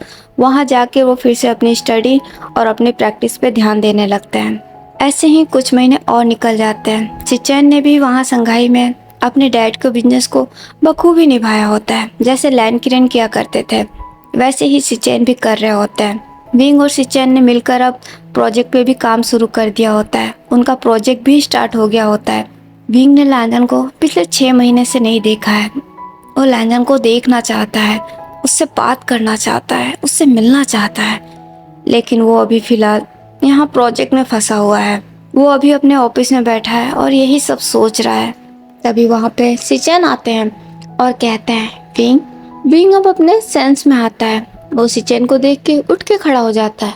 सिचेन स्माइल करते हैं और बोलते हैं क्या बात है, कुछ गहरा सोच रहे हो? विंग नर्वसली नाम में सर हिलाता और बोलता है नहीं, वो मैं प्रोजेक्ट के सिलसिले में कुछ सोच रहा था। सिचेन स्माइल करते हुए अब आगे आ जाते हैं और कहते हैं तुम इस प्रोजेक्ट को लेके काफ़ी सीरियस हो। तो विंग कहता है हाँ, मैं चाहता हूँ कि जल्द से जल्द कंप्लीट हो जाए। सिचेन को ही सुन के अच्छा लगता है। वो भी स्माइल करते हैं और कहते हैं हाँ, मैं भी ऐसा ही चाहता हूँ, लेकिन काम के साथ साथ खुद को आराम भी देना चाहिए। तुम पिछले 6 महीने से कंटिन्यू काम कर रहे हो, अब ब्रेक टाइम आ गया है। विंग ने सुनकर थोड़ा कंफ्यूज हो जाता है और बोलता है मैं कुछ समझा नहीं। तो सिचेन कहता है हम बीजिंग चल रहे हैं। विंग ने सुनकर बड़ा शॉक्ड होता है और कहता है बीजिंग? तो सिचेन कहते हैं हाँ, लैंडन का कॉल आया था, उसने मुझे बीजिंग वापस बुलाया है। ये सुनकर विंग बहुत खुश हो जाता है। वो एक बड़ी सी स्माइल करता है और बोलता है सच में? तो इसका मतलब हम वापस रिटर्न जा रहे हैं?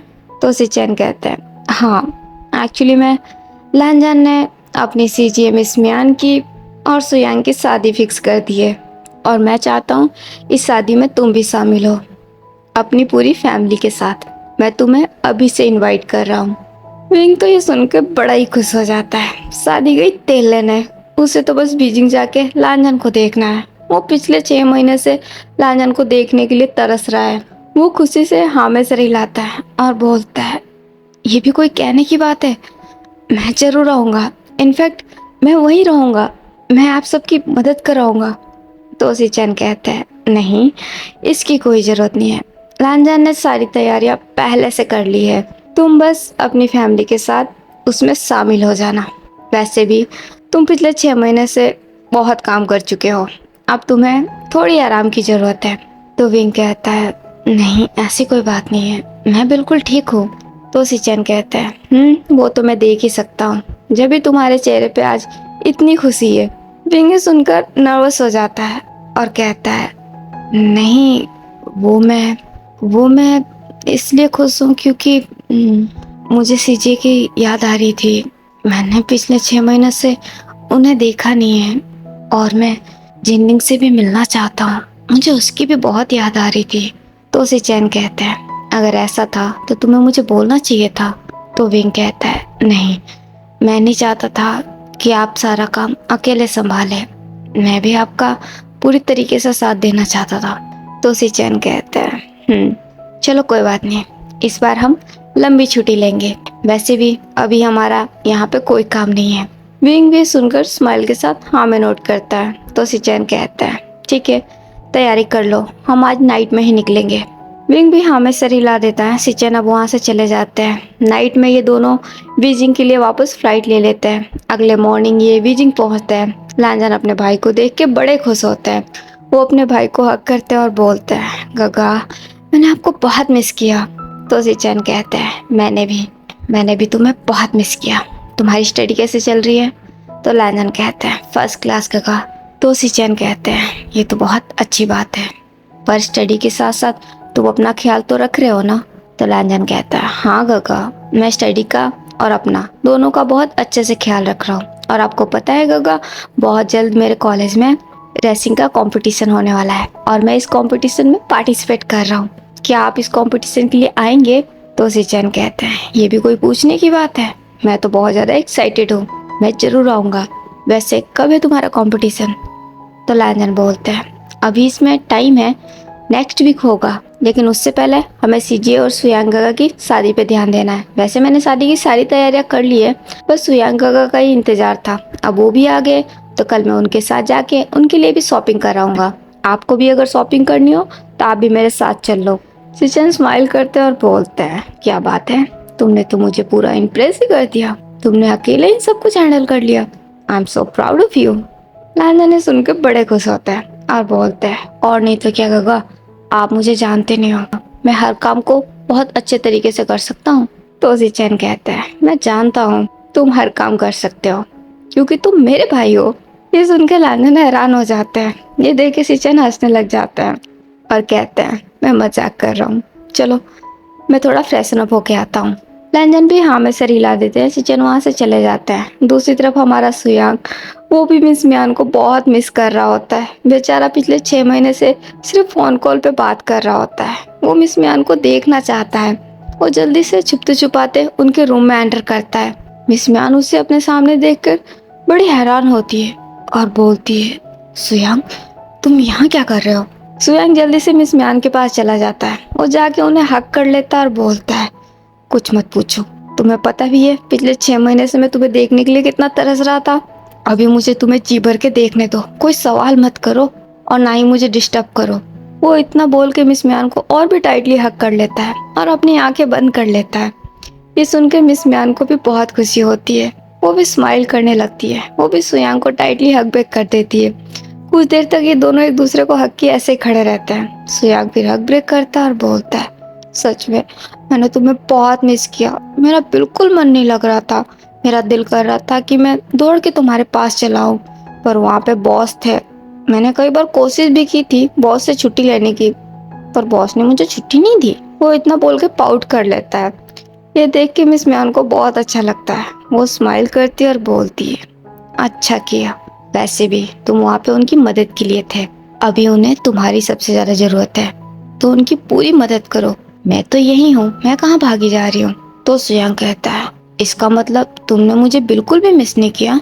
मिस म्यान नाम में सर हिला देती है। ये देख के सुयांग बड़ा हैरान हो जाता है और बोलता है, क्या सच में तुम्हें मेरी जरा से भी याद नहीं आई?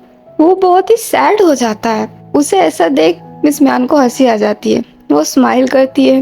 वो अपना हाथ सुयांग के नेक में डाल देती है और बोलती है, क्या तुम्हें सच में ऐसा लगता है कि मैंने तुम्हें मिस नहीं किया? सुयांग मिस म्यान की आंखों में देखने लगता है, फिर स्माइल करता है और बोलता है, नहीं, मुझे पता है तुमने मुझे बहुत मिस किया है। ये सुन के मिस म्यान शर्मा जाती है। वो अब अपना हाथ पीछे खींच लेती है और अपनी नजरें नीचे झुका लेती है। ये देख के सुयांग स्माइल करता है। वो मिस म्यान के फेस को होल्ड कर लेता है और बोलता है, बस इसे ही देखने के लिए तरस रहा था, अब जाके मुझे सुकून मिला है। ये सुन के मिस म्यान तो और भी ज्यादा शर्मा जाती है। सुयांग भी ये देखकर काफी खुश होता है। अब वो मिस म्यान की तरफ झुकने लगता है। तभी वहाँ पे शिजुई आ जाता है। वो सुयांग को देखता है और जोर से चिल्लाता है, सुयांग गगा, आप यहाँ क्या कर रहे हो? सुयांग उसकी वॉइस सुन के बड़ा ही शॉक्ड हो जाता है। शिजुई अब सुयांग के पास आ जाता है और बोलता है, आपकी हिम्मत कैसे हुई मेरे सीजे के पास आने की? सुयांग अब गुस्से में ही शिजुई को देखता है और बोलता है, अबे साले, तेरी टाइमिंग बहुत खराब है। शिजुई ये सुनकर बड़ा हैरान होता है और बोलता है, क्या कहा आपने? तो सुयांग बोलता है, मेरे कहने का मतलब था तुम्हें आने का यही वक्त मिला था। तो शिजुई बोलता है, वो सब छोड़िए, लेकिन आप यहाँ क्या कर रहे हैं? आपकी हिम्मत कैसे हुई यहाँ आने की? आप मेरी सीजे से भी नहीं मिल सकते?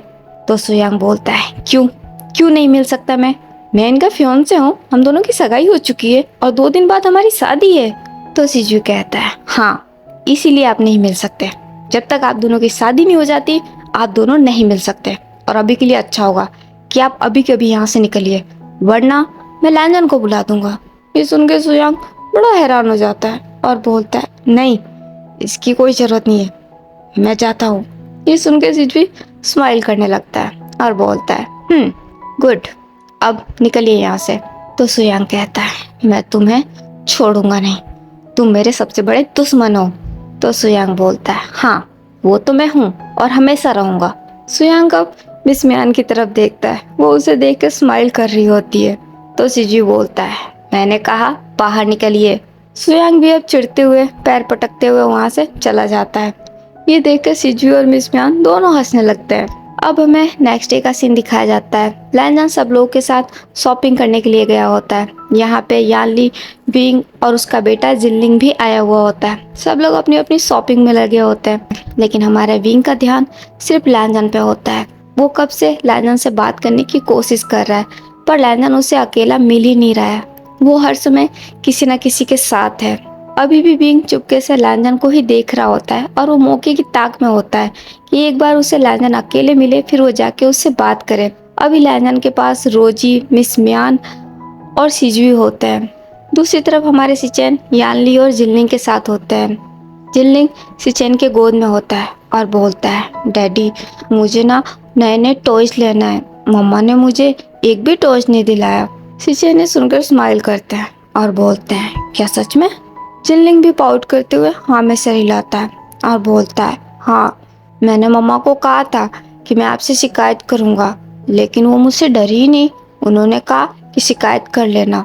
ये सुनकर सिचेन यानली की तरफ देखते हैं। यानली स्माइल कर रही होती है और कहती है, हाँ तो मैं क्या करती, इसे हर दिन ही नए टॉय चाहिए। तो सिचेन कहते हैं, तो इसमें कौन सी बड़ी बात है, आपको दिलाना चाहिए, ये भी बच्चा है, अभी उसकी उम्र है खिलौने से खेलने की, आज नहीं खेलेगा तो कब खेलेगा? यानली सुन के हैरान हो जाती है और कहती है, हाँ लेकिन इसका ये मतलब तो नहीं कि इसे हर रोज ही न्यू टॉय दिलाया जाए, ऐसे में तो ये बहुत ज्यादा बिगड़ जाएगा।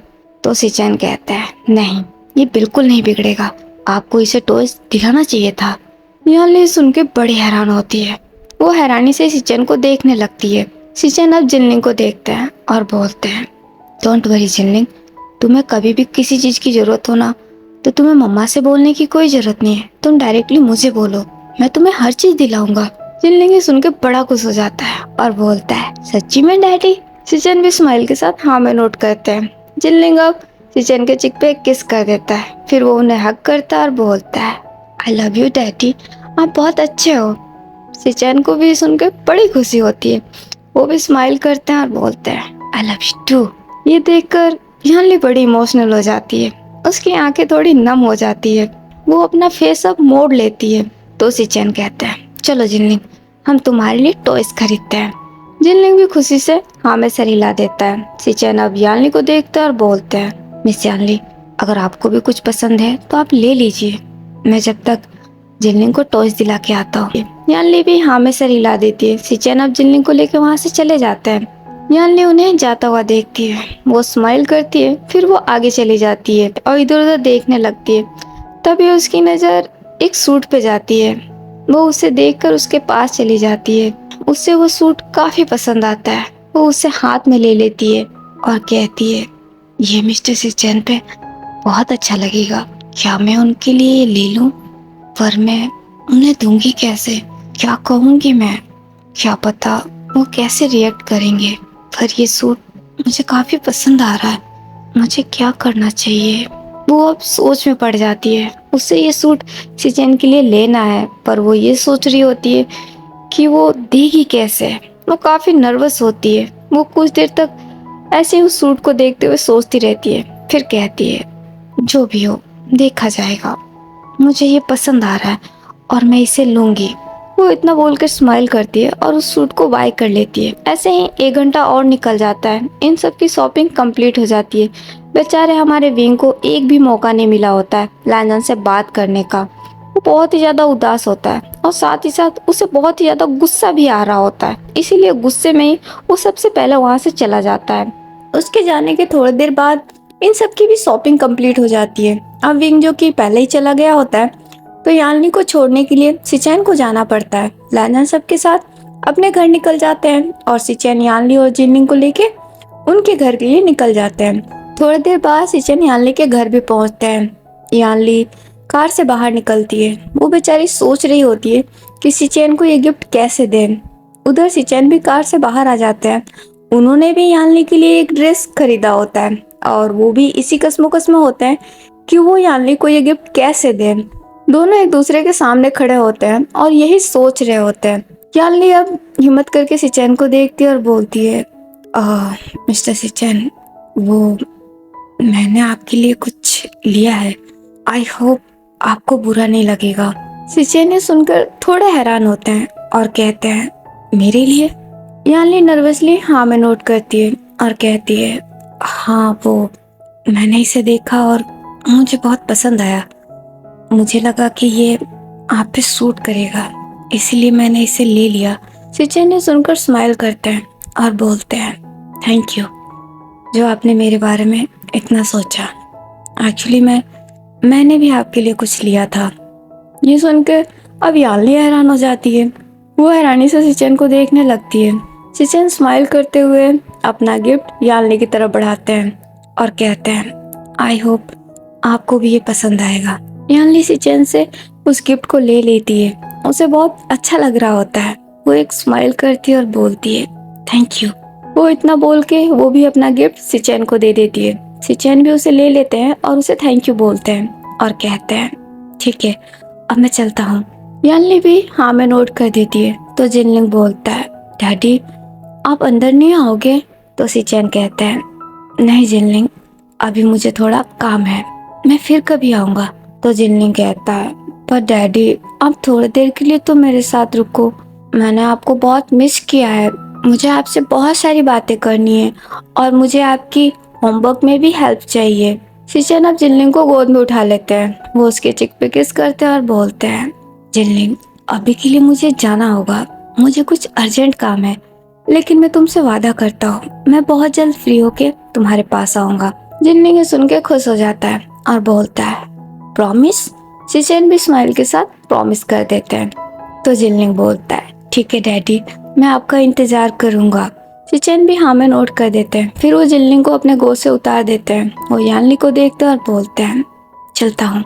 यानली भी हाँ में नोट कर देती है। सिचेन अब अपने कार में चले जाते हैं और वो वहाँ से निकल जाते हैं। उनके जाने के बाद यानली भी स्माइल करते हुए अपने बेटे को लेके घर के अंदर चली जाती है। अब हमें शादी का दिन दिखाया जाता है। आज सुयांग और मिस म्यान की शादी होती है। दोनों बहुत ही ज्यादा खुश होते हैं और दोनों आज बहुत ही ज्यादा खूबसूरत भी लग रहे होते हैं। दोनों पूरी तरीके से तैयार होते हैं।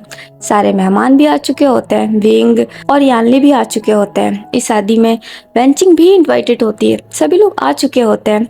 सुयांग और मिस म्यान की शादी की रिचुअल शुरू हो जाती है। सब लोग उन्हें ही देख रहे होते हैं। लांजान आज बहुत ज्यादा खुश होते हैं। वो भी सीजू और रोजी के साथ खड़े होते हैं। सिचेन विंग और यानली के साथ खड़े होते हैं और उनके गोद में जिनलिंग होता है। विंग को फिर एक कॉल आ जाता है। वो साइड में चला जाता है। लांजान अब सिचेन की तरफ देखते हैं जो कि जिनलिंग के साथ खेल रहे होते हैं। वो बहुत खुश नजर आ रहे होते हैं। अपने भाई को इतना खुश देख लांजान भी बड़े खुश होते हैं। वो भी उन्हें देखकर स्माइल करने लगते हैं। थोड़ी देर बाद मिस म्यान और सुयांग की शादी कंप्लीट हो जाती है। वो लोग फिर नीचे आ जाते हैं और सब लोग उससे मिलने लगते हैं। यहाँ शादी में आए हुए कुछ मेहमान सिचेन और यानली को कपल समझ रहे होते हैं, क्योंकि जिनलिंग बार बार सिचेन को डैडी डैडी कह के बुला रहा होता है। इसीलिए लोगों को गलतफहमी हो जाती है कि सिचेन और यानली एक कपल है और वो उनकी बहुत तारीफें भी करती है कि उन दोनों की जोड़ी सुपर हिट है। ये सुनकर दोनों ही बड़े हैरान होते हैं, लेकिन दोनों में से किसी को बुरा नहीं लगता। लांजान भी ये सब कुछ देख और सुन रहे होते हैं और साथ ही साथ वो कुछ सोच भी रहे होते हैं। अब हमें नाइट का सीन दिखाया जाता है। सुयांग और मिस म्यान के लिए लांजान ने आज एक स्वीट बुक कराया होता है। वो चाहता है कि आज की नाइट वो दोनों एक दूसरे के साथ बिताए। वो दोनों घर पे ना रहे, वरना उन दोनों को एक दूसरे के लिए बिल्कुल टाइम नहीं मिलेगा। सुयांग और मिस म्यान अब वहाँ से निकल जाते हैं। उनके जाने के बाद सब लोग घर में लॉन में बैठे होते हैं। लांजान अभी भी अपने ख्यालों में होते हैं। वो कुछ सोच रहे होते हैं। सिचेन लांजान की तरफ देखते हैं और बोलते हैं, लांजान तुम ठीक हो? लांजान अब अपने सेंस में आते हैं। वो स्माइल के साथ हाँ में नोट करते हैं और बोलते हैं, हाँ गगा मैं बिल्कुल ठीक हूँ। तो सिचेन कहते हैं, नहीं मैं कब से देख रहा हूँ तुम कहीं खोए खोए से हो, क्या सोच रहे हो? लांजान अब उठ के खड़े हो जाते हैं। वो सिचेन के पास आके बैठ जाते हैं। वो स्माइल करते हैं और कहते हैं, काका मैं आपसे कुछ कहूँ, आप मेरी बात मानेंगे? तो सिचेन कहता है, लांजान मैं तुम्हारी हर बात मानूंगा। ऐसा कुछ भी नहीं जो तुम चाहो और मैं ना करूँ। मेरे लिए तुम्हारी खुशी सबसे बढ़कर है। बोलो क्या कहना चाहते हो? लांजान ने सुन के बड़े खुश हो जाते हैं। वो स्माइल करते हुए सिचेन का हाथ पकड़ लेते हैं और कहते हैं, काका मैं चाहता हूँ कि अब आप ही शादी कर लें। ये सुनकर सिचेन बड़े हैरान होते हैं और कहते हैं, ये तुम क्या कह रहे हो लांजान? तो लांजान कहते हैं, हाँ काका मैं चाहता हूँ कि आप शादी कर लीजिए। अब आपकी उम्र हो चली है शादी करने की। सिचेन ने सुनकर उठ के खड़े हो जाते हैं और बोलते हैं, नहीं लांजान अभी मेरे पास करने के लिए बहुत सारे काम है। अभी तुम्हारी स्टडी कंप्लीट करना है, तुम्हारे सपने को पूरा करना है। अभी डैड का पूरा बिजनेस संभालना है मुझे, मैं अभी शादी नहीं कर सकता। लैंजन भी उठ के खड़े हो जाते हैं और बोलते हैं, क्यों नहीं गगा, मैं मानता हूँ आपके सर पे बहुत सारी जिम्मेदारियां हैं, लेकिन वो जिम्मेदारियां शादी करने के बाद भी पूरी हो सकती है। आपने आज तक अपनी सारी जिम्मेदारियां बखूबी निभाया है और मैं ये बात अच्छे से जानता हूँ कि आपने अब तक शादी क्यों नहीं की। इसकी कहीं ना कहीं वजह मैं रहा हूँ। आपने मेरी वजह से अब तक शादी नहीं की क्योंकि आप मुझे ढूंढ रहे थे, लेकिन गगा अब तो सब कुछ ठीक हो गया है, मैं मिल गया हूँ, हमें हमारा सब कुछ मिल चुका है, तो अब किस बात की देरी है। तो सिचेन कहते हैं, पर लैंजन तुम समझने की कोशिश करो, अभी भी बहुत सारा काम बाकी है। लैंजन फिर से सिचेन का हाथ पकड़ लेते हैं और बोलते हैं, मैं जानता हूँ गगा, और मैं आपको काम करने से मना नहीं कर रहा हूँ, मैं बस इतना चाहता हूँ कि आपका भी घर बस जाए। प्लीज गगा, मेरी खुशी की खातिर आप शादी कर लीजिए, मैं भी आपका घर बसते हुए देखना चाहता हूँ। सिचेन बेचारे अब सोच में पड़ जाते हैं। वो लैंजन को ही देखने लगते हैं। लैंजन एक प्यारी सी स्माइल करते हैं और बोलते हैं, प्लीज गगा मना मत कीजिए, और वैसे भी जब तक आप शादी नहीं करोगे तो फिर मैं भी कैसे कर पाऊंगा, आप मुझसे बड़े हो, आपकी शादी पहले होनी चाहिए। सिचेन थोड़ी देर सोचते हैं और बोलते हैं, ठीक है लैंजन, अगर तुम ऐसा चाहते हो तो मैं तुम्हारी खुशी के लिए ये भी करने को तैयार हूँ, लेकिन तुम मुझे थोड़ा टाइम तो दोगे ना। लैंजन सुन के खुश हो जाते हैं। वो हाँ में सिर हिलाते हैं और बोलते हैं, हाँ काका, बेशक मैं आपको टाइम दूंगा, आपको जितना टाइम चाहिए आप ले लीजिए। मैं ये नहीं कह रहा कि आप आज के आज शादी कर लीजिए, आप अच्छे से आराम से सोच लीजिए, अपना टाइम ले लीजिए और फिर अपनी पसंद की लड़की से शादी कर लीजिए। सिचेन भी स्माइल के साथ हाँ में नोट कर देते हैं। पर इन दोनों की बात विंग और यानली सुन लेते हैं। यानली को ये सुनकर न जाने क्यों थोड़ा हर्ट होता है। विंग अब यानली की तरफ देखता है और बोलता है, सीजे। यानली भी अब विंग की तरफ देखती है। वो खुद को कंट्रोल कर लेती है क्योंकि ना जाने क्यों अभी उसका रोने का मन कर रहा होता है। उसकी आंखें भर रही होती है, फिर भी वो खुद को संभालती है और बोलती है, हाँ। तो विंग कहता है, हम घर चलें। यानली भी हाँ में सिर हिला देती है। विंग अब सिचेन के पास आ जाता है और कहता है, ओके मिस्टर सिचेन, अब हम भी चलते हैं। सिचेन विंग की तरफ देखते हैं और बोलते हैं, तुम जा रहे हो? तो विंग कहता है, हाँ बहुत देर हो चुकी है। तो सिचेन कहता है, ठीक है, मैं तुमसे कल तुम्हारे ऑफिस आके मिलूंगा। विंग भी हाँ में सिर हिला देता है। सिचेन अब यानली की तरफ देखते हैं जिसकी नजरें झुकी हुई होती है। ये देखकर वो फिर से विंग को देखते हैं और कहते हैं, गुड नाइट। विंग भी गुड नाइट कह देता है। फिर वो लैंजन को देखता है। लैंजन विंग को देख के अब वहाँ से चला जाता है। लैंजन अभी भी विंग को टोटली अवॉइड कर रहा होता है। वो विंग से बिल्कुल बात नहीं कर रहा होता है। इवन वो पहले से ज्यादा विंग को इग्नोर कर रहा होता है। अब तो ऐसा लग रहा होता है जैसे कि वो विंग को पहचानता ही नहीं है। वो विंग से बहुत दूर दूर भाग रहा होता है। विंग भी ये चीजें महसूस कर रहा होता है और उसे काफी ज्यादा हर्ट हो रहा होता है। उसे अभी भी बहुत ज्यादा हर्ट होने लगता है। वो अपनी बहन को देखता है और बोलता है, चले सीजिए।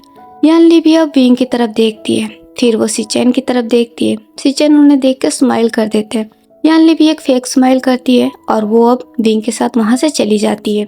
उसके चले जाने के बाद ये दोनों भाई भी अब अपने अपने रूम में चले जाते हैं। सिचेन अपने रूम में जाके पहले अपने आप को फ्रेशन अप करते हैं। फिर थोड़ी देर बाद वो अपने बेड पे आ जाते हैं और लैंजन की कई बातों के बारे में सोचने लगते हैं। उनके आंखों के सामने यानली का चेहरा आ रहा होता है। ये देख वो बड़े हैरान हो जाते हैं और कहते हैं, नहीं, ये क्या सोच रहा हूँ मैं, ये गलत है। वो इतना बोलकर अपनी आंखें बंद कर लेते हैं। दूसरी तरफ हमारी यानली भी बहुत परेशान होती है। जब से उसने ये बात सुनी है, ना जाने क्यों वो बहुत बेचैन फील कर रही होती है। उसे बहुत हर्ट हो रहा होता है। वो भी अपने रूम में बैठी यही सोच रही होती है। वो अपने आप से सवाल कर रही होती है कि उसे इस बात से इतना फर्क क्यों पड़ रहा है, उसे क्यों तकलीफ महसूस हो रही है। वो काफी देर तक ऐसे ही सोचती रहती है, खुद को परेशान करती रहती है। फिर वो उठ के खड़ी हो जाती है और बोलती है, नहीं, ये गलत है, मुझे मिस्टर सिचेन से अब दूरियां बनानी होगी, वरना बहुत गलत हो जाएगा। वो इतना बोल के चुप हो जाती है। फिर वो अपने रूम के विंडो के पास जाके खड़ी हो जाती है। वो ऐसे ही अपनी पूरी नाइट निकालती है और जैसा उसने खुद से वादा किया होता है, अब वो सिचेन से थोड़ी दूरियां बनाने लगती है। लेकिन ऐसा करने से यानली को और भी ज्यादा तकलीफ हो रहा होता है। उसे बहुत घुटन महसूस होने लगती है। वो बहुत खोई खोई से रहने लगती है। अब वो बिल्कुल नहीं हंसती, ना ज्यादा बातें करती है। विंग भी ये सारी चीजें नोटिस कर रहा होता है। उसे भी अब थोड़ा बहुत शक होता है। एक दिन वो यानली के पास आता है। यानली अभी अपने बेड पे बैठी कुछ सोच रही होती है। विंग उनके पास आ जाता है, फिर उनके पास बेड पे बैठ जाता है। वो अपना हाथ यानली के हाथ पे रखता है। यानली अब अपने सेंस में आती है। वो विंग को देखती है और कहती है, भूजान तुम कब आए? तो विंग कहता है, सीजे मैं आपसे कुछ पूछना चाहता हूँ, प्लीज मुझे सच सच बताइएगा, मुझसे झूठ मत बोलिएगा। यानली हाँ में सर हिला देती है। तो विंग कहता है, क्या आप मिस्टर सिचेन को पसंद करती है? ये सुन के यानली बहुत हैरान हो जाती है। वो कोई जवाब नहीं देती। तो विंग कहता है, सीजिए प्लीज, मैंने कहा ना, मुझे सच सच बताइए। अगर आप मिस्टर सिचेन को पसंद करती हैं तो इसमें कोई गलत बात नहीं है। आपके सामने अभी आपकी पूरी जिंदगी पड़ी है। कहीं ना कहीं ये सब मेरी गलती है। मैं ही अपने कामों में इतना उलझ गया कि मैंने कभी आप पे ध्यान ही नहीं दिया। मैं कभी ये सोच ही नहीं पाया कि आप अपनी पूरी जिंदगी अकेले कैसे बिताएंगे। आपको भी एक साथी की जरूरत है। और मिस्टर सिचेन वो तो बहुत अच्छे इंसान है, वो मुझे भी काफी पसंद है। ये सुन के यानली की आंखें भर आती है और वो कहती है, उसियान ये तुम क्या कह रहे हो? ऐसा कुछ भी नहीं है, तुम्हें जरूर कोई गलतफहमी हो गई है। तो विंग कहता है, सीजिए मैं आपका भाई हूँ, मैं आपको अच्छे से जानता हूँ, आपको मुझसे कुछ भी छुपाने की जरूरत नहीं है। आप ये मत सोचिए कि मैं इस बात से आपसे नाराज हो जाऊंगा, इसमें कुछ भी गलत नहीं है सीजिए, मैं आपका पूरा साथ दूंगा। लेकिन उसके लिए आपको मुझे सच बताना होगा। मैं इन दिनों देख रहा हूँ आप पहले की तरह नहीं है, आप इन दिनों काफी उदास उदास रह रही है और ये देखकर मुझे बहुत तकलीफ हो रही है। यानली अब उठ के खड़ी हो जाती है। वो अपना फेस मोड़ लेती है और कहती है, नहीं भूजान, ऐसा कुछ भी नहीं है। मैं और मिस्टर सिचेन एक अच्छे दोस्त की तरह है, इससे ज्यादा और कुछ भी नहीं। ये सुनकर विंग भी अब उठ के खड़ा हो जाता है। वो यानली के सामने आता है और बोलता है, अगर ऐसा है तो फिर आप इतनी बेचैन क्यों हैं? जब से आपने ये खबर सुनी है मैंने आपके चेहरे पे कभी स्माइल नहीं देखी। यानली की आंखों से अब आंसू बहने लगते हैं। ये देख के विंग को बहुत बुरा लगता है। वो अपनी बहन के आंसू को साफ करता और बोलता है, सीजिए मैंने कहा ना, आपको मुझसे कुछ भी छुपाने की कोई जरूरत नहीं है। मैंने खुद देखा है, जब भी आप मिस्टर सिचेन के साथ होती हैं आप बहुत खुश होती है। और ना सिर्फ आप, जिनलिंग भी उनके साथ बहुत खुश होता है। वो उन्हें अपना डैड मानता है और मिस्टर सिचेन भी उसे अपने बेटे की तरह प्यार करते हैं। और सच कहूँ तो ये देखकर मुझे बहुत खुशी होती है। जिनलिंग हमेशा से ही अपने डैड के बारे में पूछता था, तब मेरे पास भी उसे देने के लिए कोई जवाब नहीं था। मैं उसकी लाइफ में उसकी हर कमी पूरी करने की पूरी कोशिश करता था, लेकिन मैं चाह कर भी उसके लाइफ में उसकी डैड की कमी पूरी नहीं कर पा रहा था। लेकिन जब से मिस्टर सिचेन आए हैं उसकी वो कमी भी पूरी हो गई है। मिस्टर सिचेन उसे अपने बेटे की तरह प्यार करते हैं और अब मैं चाहता हूँ कि वो हमेशा के लिए ही जिनली को इतना ही प्यार करें। और ना सिर्फ उसे, आपको भी। और मुझे पूरा यकीन है वो आपका भी बहुत अच्छे से ख्याल रखेंगे। ये सुनकर यानली और भी ज्यादा इमोशनल हो जाती है। वो अब विंग को हग कर लेती है और खूब रोने लगती है। इससे हमारे विंग को भी काफी हर्ट होता है। वो भी अपनी बहन को हग बैक करता है और बोलता है, डोंट वरी सीजिए, मैं हूं ना, मैं सब ठीक कर दूंगा। मैं मेरी बहन की लाइफ में फिर से खुशियां लेके आऊंगा। और मैंने अब डिसाइड कर लिया है, मैं अब मिस्टर सिचेन से बात करूंगा और मुझे पूरा यकीन है वो आपको एक्सेप्ट जरूर करेंगे। आप बिल्कुल फिक्र मत कीजिए।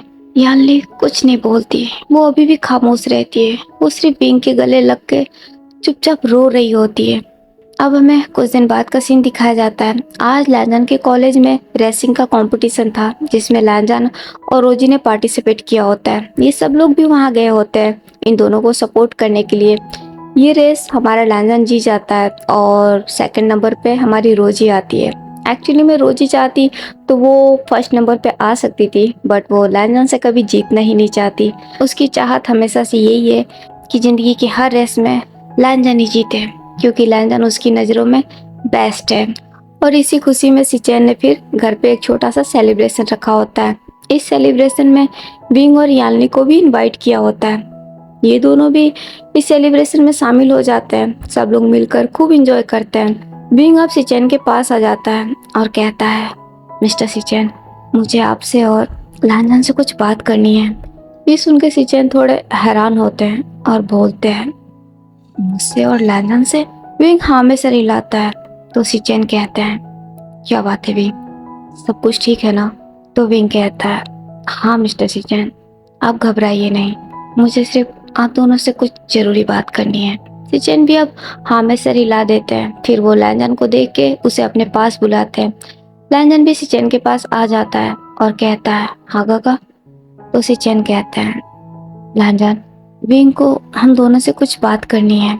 ये सुनकर लांजन विंग की तरफ देखता है, जो कि पहले से ही उसे ही देख रहा होता है, और वो हाँ में सर हिला देता है।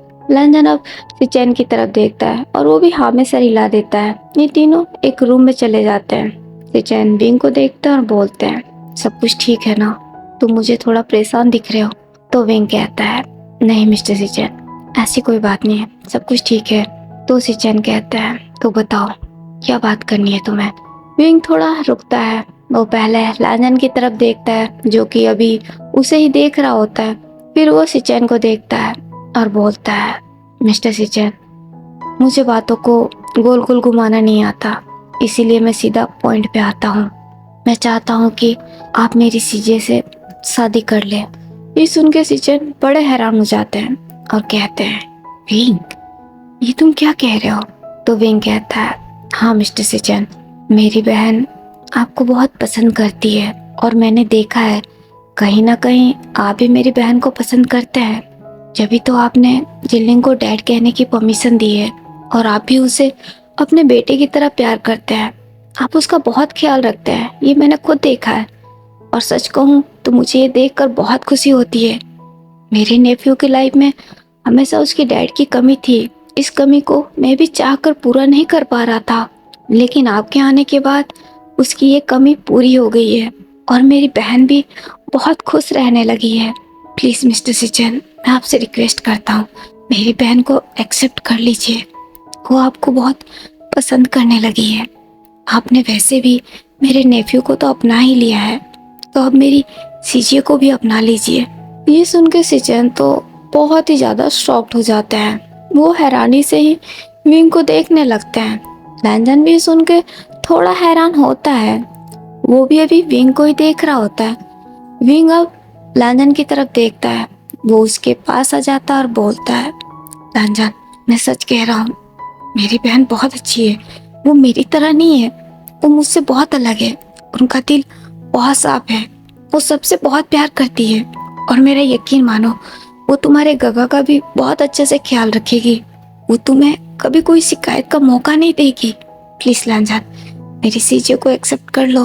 मैं जानता हूँ मैंने तुम्हें बहुत हर्ट किया है, मैं अभी भी तुम्हें परेशान करता हूँ, लेकिन अब मैं तुमसे वादा करता हूँ, तुम जैसा चाहोगे ना वैसा होगा। तुम जो कहोगे मैं बिल्कुल वैसा करूँगा।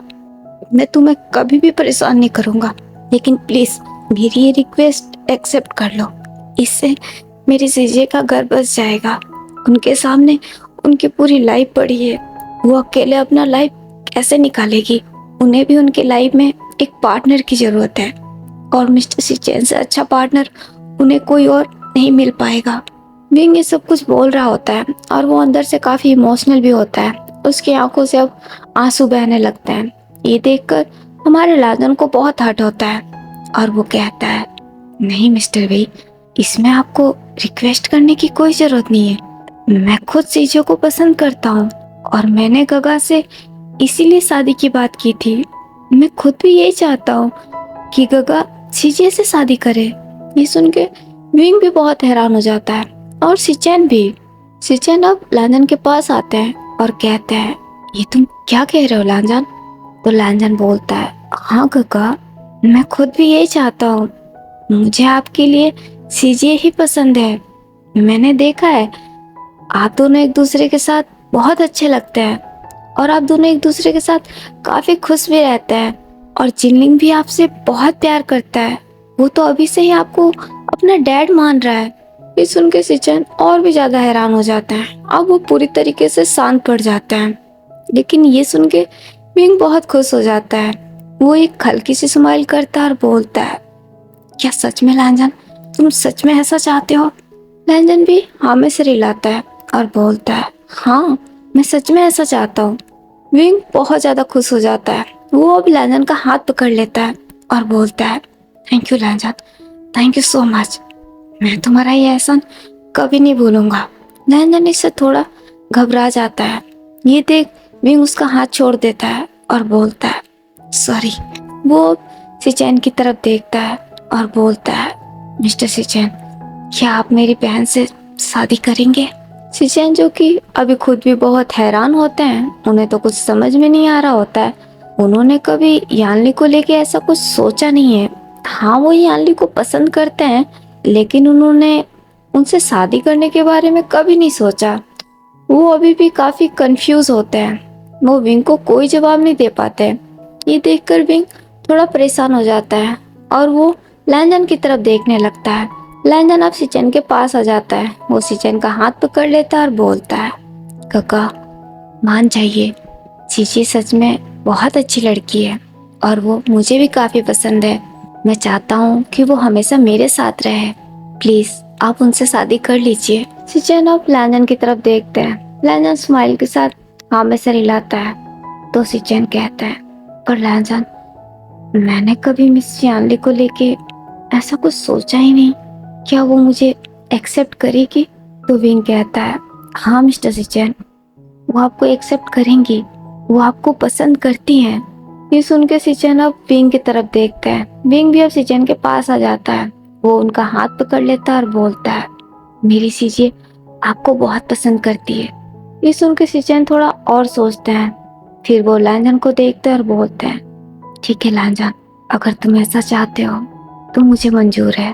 मैं मिस यानली से शादी करने को तैयार हूँ, लेकिन अभी नहीं। मुझे इसके लिए कुछ और वक्त चाहिए। ये सुन के विंग और लैंजन दोनों खुश हो जाते हैं। लैंजन हाँ में सर हिलाता है और बोलता है, हाँ काका, आपको जितना टाइम चाहिए आप ले लीजिए, मैंने आपको पहले भी बोला था। ये सुन के सिचेन भी एक छोटी सी स्माइल करते हैं। वो अब विंग को देखते हैं और बोलते हैं, विंग, क्या मैं मिस यानली से अकेले में कुछ बात कर सकता हूँ? विंग भी स्माइल के साथ हाँ में सर हिलाता है और बोलता है, हाँ मिस्टर सिचेन, आप कर सकते हैं, चलिए। तो सिचेन कहता है, नहीं अभी नहीं। तो विंग कहता है, ठीक है मिस्टर सिचेन, आप जब चाहे मेरी सीजे से बात कर सकते हैं। आपको मुझसे पूछने की कोई जरूरत नहीं है। ये सुन के सिचेन भी हाँ में सर हिला देते हैं। ये देख कर लैंजन बड़ा खुश हो जाता है। वो एक बड़ी सी स्माइल करता है और बोलता है, थैंक यू काका, थैंक यू सो मच। आज मैं बहुत खुश हूँ। अब तो मैं डबल सेलिब्रेशन करूंगा। मैं अभी जाके सबको ये खुशखबरी सुनाता हूँ। तो सिचेन और विंग दोनों एक साथ कहते हैं, नहीं। लैंजन हैरानी से दोनों की तरफ देखने लगता है और बोलता है, पर क्यों? तो सिचेन कहते हैं, अभी नहीं लैंजन, पहले मैं मिस यानली से बात करूंगा, उसके बाद। मैंने कहा ना, मुझे थोड़ा वक्त दो। मैं कोई भी फैसला जल्दबाजी में नहीं करना चाहता। मैं पहले श्योर होना चाहता हूँ। फिलहाल के लिए बात तुम अपने तक रखो, अभी किसी को कुछ मत बताओ। ये सुन के लैंजन हमारा सैड हो जाता है। वो हल्का सा पाउट कर लेता है और बोलता है, पर क्यों काका, ये तो खुशी की बात है ना।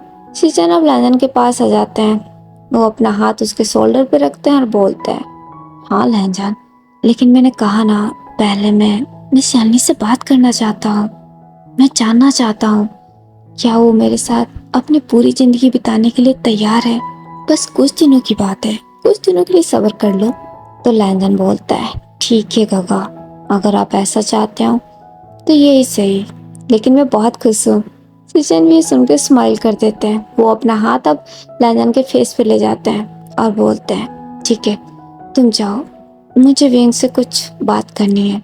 लैंजन भी हाँ में सर हिला देता है और वो अब वहाँ से चला जाता है। उसके जाने के बाद विंग और सिचेन अपने प्रोजेक्ट के बारे में कुछ डिस्कशन करने लगते हैं। 2 दिन बाद सिचेन यानली से मिलते हैं। वो उससे पूछते हैं क्या वो सच में सिचेन को पसंद करती है और उनके साथ अपनी पूरी जिंदगी बिताना चाहती है। यानली भी हाँ कर देती है। सिचेन इससे काफी खुश होते हैं और कहते हैं कि वो भी उससे शादी करना चाहते हैं। वो भी यानली को पसंद करते हैं, लेकिन साथ ही साथ वो ये चाहते हैं कि यानली उन्हें थोड़ा और जान ले, क्योंकि ये फैसला बहुत बड़ा फैसला है। यानली को अपनी पूरी जिंदगी सिचेन के साथ बितानी होगी, तो वो चाहते हैं कि यानली उन्हें और भी थोड़ा अच्छे तरीके से जान ले। और साथ ही साथ सिचेन के पास करने के लिए अभी भी बहुत इम्पोर्टेंट काम है। वो चाहते हैं कि पहले अपने डैड के बिजनेस को वो अच्छे से संभाल ले, उसे उस मुकाम पे ले आए जिस मुकाम पे लैन किरण ने रखा था। यानली भी सिचेन की बातों से सहमत हो जाती है और कहती है, मैं आपकी बात अच्छे से समझ रही हूँ और मुझे आपका फैसला मंजूर है। मैं आपका इसमें पूरा साथ दूंगी। ये सुन के सिचेन को भी काफी खुशी होती है। वो भी स्माइल करते हैं और बोलते हैं, थैंक यू यानली, और मैं तुमसे वादा करता हूँ मैं तुम्हें कभी भी शिकायत का कोई मौका नहीं दूंगा। मैं तुम्हारा ख्याल बहुत अच्छे से रखूंगा। तुमने मुझे खुद के काबिल समझा है, ये मेरे लिए बहुत मायने रखता है। मैं तुम्हें कभी भी डिसअपॉइंट नहीं होने दूंगा। यानली को भी ये सुन के बहुत अच्छा लगता है। वो भी एक स्माइल करती है। तो सिचेन कहते हैं, तो फिर चलो हम चल के ये बात घर पे बता देते हैं। यानली भी हाँ में सर हिला देती है। सिचेन और यानली फिर अपने घर चले जाते हैं और जाके सबको बता देते हैं कि वो दोनों शादी के लिए तैयार हैं, लेकिन उन्हें अभी भी कुछ वक्त चाहिए। वो कुछ समय बाद यानली से शादी करेंगे। ये बात सुनकर पहले तो सभी लोग थोड़ा हैरान होते हैं, लेकिन फिर वो सिचेन की बात को समझते हैं और खुशी खुशी उसे एक्सेप्ट कर लेते हैं। इससे सिचेन भी खुश हो जाता है और फिर से वो अपने काम में लग जाते हैं। कुछ दिनों तक वो लैंजन के पास बीजिंग में रहते हैं। फिर उसके बाद फिर से वो संघाई चले जाते हैं और वहाँ जाके फिर से अपने बिजनेस पे ध्यान देने लगते हैं। विंग भी अब अपने बिजनेस और सिचेन के साथ देने में व्यस्त हो जाता है। देखते देखते 6 महीना और निकल जाता है। इन 6 महीनों में सिचेन ने काफी सारे प्रोजेक्ट साइन किए होते हैं। उन्होंने अब अपने डैड के बिजनेस को अच्छे से हैंडल कर लिया होता है। अब जाके वो थोड़े बहुत खुश हुए होते हैं, इसीलिए अब वो डिसाइड करते हैं कि अब वो यानली से शादी करेंगे। ये खबर सुन के सभी लोग बहुत खुश हो जाते हैं और मोस्टली हमारे लैंडन बहुत खुश हो जाते हैं। कुछ ही दिनों बाद सिचेन और यानली की शादी भी हो जाती है। शादी बहुत अच्छे से होती है। इस शादी में किसी प्रकार की कोई कमी नहीं होती है, क्योंकि एक तरफ लैंडन होता है और दूसरी तरफ विंग होता है। ये दोनों मिलकर इस शादी को बहुत ही ग्रैंड बनाते हैं। सभी लोग बहुत खुश होते हैं। अब लैंडन की फैमिली और बड़ी हो जाती है। उसे अब यानली का भी प्यार मिलने लगता है। अब वो बहुत ज्यादा खुश हो जाता है। लेकिन दूसरी तरफ हमारा विंग अब पूरी तरीके से अकेला पड़ जाता है। अब उसके पास कोई नहीं होता है। अब उसे अपना ही घर काटने को दौड़ रहा होता है। अब उसका अपने ही घर जाने का मन नहीं होता। वो घर किसके लिए जाए, कौन है वहाँ पे। अब लैंडन के फर्स्ट ईयर के एग्जाम शुरू होने वाले होते हैं। लैंडन उसमें बिजी हो जाता है। अब उसका सारा फोकस अपने आने वाले एग्जाम पे होता है। कुछ दिनों बाद उसके एग्जाम भी शुरू हो जाते हैं और उसके एग्जाम बहुत अच्छे से निकल भी जाते हैं। अब यहाँ से 1 ईयर का टाइम स्किप होता है। इन बीते 1 सालों में काफी कुछ हुआ होता है। सबसे पहले तो सिचेन ने अपने डैड का वो प्रोजेक्ट पूरा कर लिया होता है। लैन किरण चैरिटी हाई स्कूल बनके तैयार हो चुका होता है और वो अब ओपन भी हो चुका होता है। इसके ओपन होने से लैन किरण की इज्जत और बढ़ गई होती है। उनका मान सम्मान, उनका नाम और भी ज्यादा ऊंचा हो गया होता है। और साथ ही साथ सिचेन का भी, सिचेन के भी चर्चे अब हर जगह होते हैं। हर कोई उन्हीं की बातें करता है, उन्हीं की तारीफ करता है। और इसके साथ ही रोजी और सिजुई ने अपना ग्रेजुएशन कंप्लीट कर लिया होता है। सिजुई ने वेनिंग की मदद से अब जॉब करना भी शुरू कर दिया होता है, क्योंकि अब वो अपने पैरों पे खड़ा होना चाहता है, अपनी बहन की मदद करना चाहता है। और इसके साथ ही मिस म्यान भी 3 मंथ प्रेग्नेंट होती है, जिससे सभी लोग बहुत ज़्यादा खुश होते हैं। और इसके अलावा एक और चीज़ हुई होती है। अभी कल ही की बात है जब सिचेन ने रोजी को अपने पास बुलाया था और उससे बात की थी। सिचेन पिछले 1 सालों से ये नोटिस कर रहे थे कि रोजी लैंडन का बहुत ख्याल रखती है। लैंडन भी उसके साथ बहुत खुश रहता है, कंफर्टेबल रहता है। इसीलिए सिचेन के मन में ये विचार आया कि लैंडन के लिए रोजी परफेक्ट है। वो हर समय उसके साथ खड़ी रहती है, उसका ख्याल रखती है। इसीलिए सिचेन चाहते हैं कि लैंडन के लाइफ में रोजी आ जाए, और इसीलिए उन्होंने रोजी को अपने पास बुलाया और उससे पूछा कि क्या वो लैंडन को पसंद करती है। रोजी ने भी हाँ कर दिया और कह दिया हाँ वो लांजन को बहुत पसंद करती है। ये सुनकर सिचन बड़े खुश हो गए और उन्होंने कहा मैं जानता था, मैंने देखा है तुम दोनों को, तुम दोनों एक दूसरे के साथ बहुत खुश रहते हो। इसलिए अब मैंने डिसाइड कर लिया है, लांजन का रेस हो जाने के बाद मैं उससे बात करूंगा। रोजी भी ये सुनकर स्माइल के साथ हाँ में सर हिला देती है और वो वहाँ से चली जाती है। उसके बाद वो सीधा विंग से जाके मिलती है और उसे ये सारी बातें बता देती है। विंग ये सुनकर कुछ भी रिएक्ट नहीं करता। ये देख के रोजी काफी हैरान होती है और बोलती है क्या बात है मिस्टर विंग, अब आपको डर नहीं लग रहा है कि आप मुझसे हार जाएंगे? वैसे देखा जाए तो मुझसे जीतना आपके लिए वैसे भी नामुमकिन है।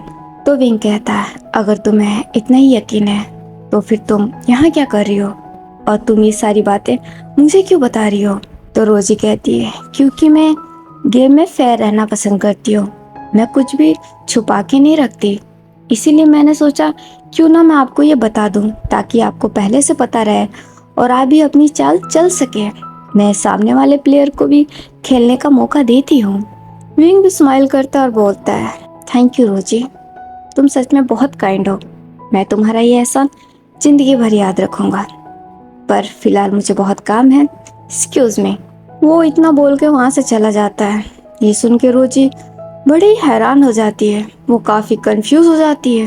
विंग का ऐसा रिएक्शन उसे कुछ समझ में नहीं आ रहा होता है। वो भी फिर वहाँ से चली जाती है। अभी आधी रात हो रही है, लांजन अपने बेड पे पीसफुली सो रहे हैं, वो काफी गहरी नींद में है। तभी लांजन के रूम में हमारा विंग चुपके से पाइप से चढ़ते हुए विंडो से होके रूम में एंटर कर जाता है। वो एकदम दबे पैर आता है बिना शोर मचाए। वो लांजन के बेड के पास आ जाता है। फिर वो लांजन को देखता है जो कि अभी काफी गहरी नींद में होता है, वो बहुत ही पीसफुली सो रहा होता है। ये देखकर वो बेड के दूसरी तरफ आ जाता है और आके धीरे से बेड पे बैठ जाता है। ये कोई नई बात नहीं है, ये विंग का अब रूटीन बन गया है। वो हर रोज लांजन के सो जाने के बाद चुपके से उसके रूम में एंटर कर जाता है। वो काफी घंटों तक वहाँ बैठा लांजन को देखता रहता है और फिर सुबह होने से पहले ही वहाँ से निकल जाता है। अभी भी वो शांति से लांजन को देख रहा होता है। फिर वो एक स्माइल करता है और बोलता है लांजन प्लीज मुझे माफ कर देना, मैं कभी भी ऐसा कुछ करना नहीं चाहता था, लेकिन तुमने मुझे ये करने पे मजबूर कर दिया। मैं तुम्हें देखे बिना नहीं रह सकता, इसीलिए मुझे यूं चोरों की तरह छुपते छुपाते आना पड़ता है। अगर तुम मुझे ऐसे इग्नोर ना करते तो मैं कभी भी ऐसा कोई काम ना करता। प्लीज इस बात के लिए मुझ पे नाराज मत होना, मेरी मजबूरी है, लेकिन कल ये मजबूरी भी खत्म हो जाएगी। कल सब कुछ ठीक हो जाएगा। कल से तुम मेरे हो जाओगे और उसके बाद तुम हमेशा मेरे साथ रहोगे, मेरे पास रहोगे, मैं तुम्हें कहीं नहीं जाने दूंगा। वो इतना बोलता है तो उसकी आंखों से आंसू गिर जाते हैं। वो अपने आंसुओं को वाइप करता है और बोलता है तुम जानते हो लांजन, तुम्हारे बिना मेरी कैसी हालत है। तुम्हारे पास तो इतने सारे लोग हैं पर मैं बिल्कुल अकेला हूँ। वैसे तो मुझे किसी की जरूरत नहीं है, मुझे किसी का साथ नहीं चाहिए, मुझे सिर्फ तुम चाहिए। कल मैं तुम्हें सब कुछ बता दूंगा और मुझे पूरा यकीन है तुम मुझे माफ कर दोगे और उसके बाद से हम दोनों हमेशा साथ रहेंगे।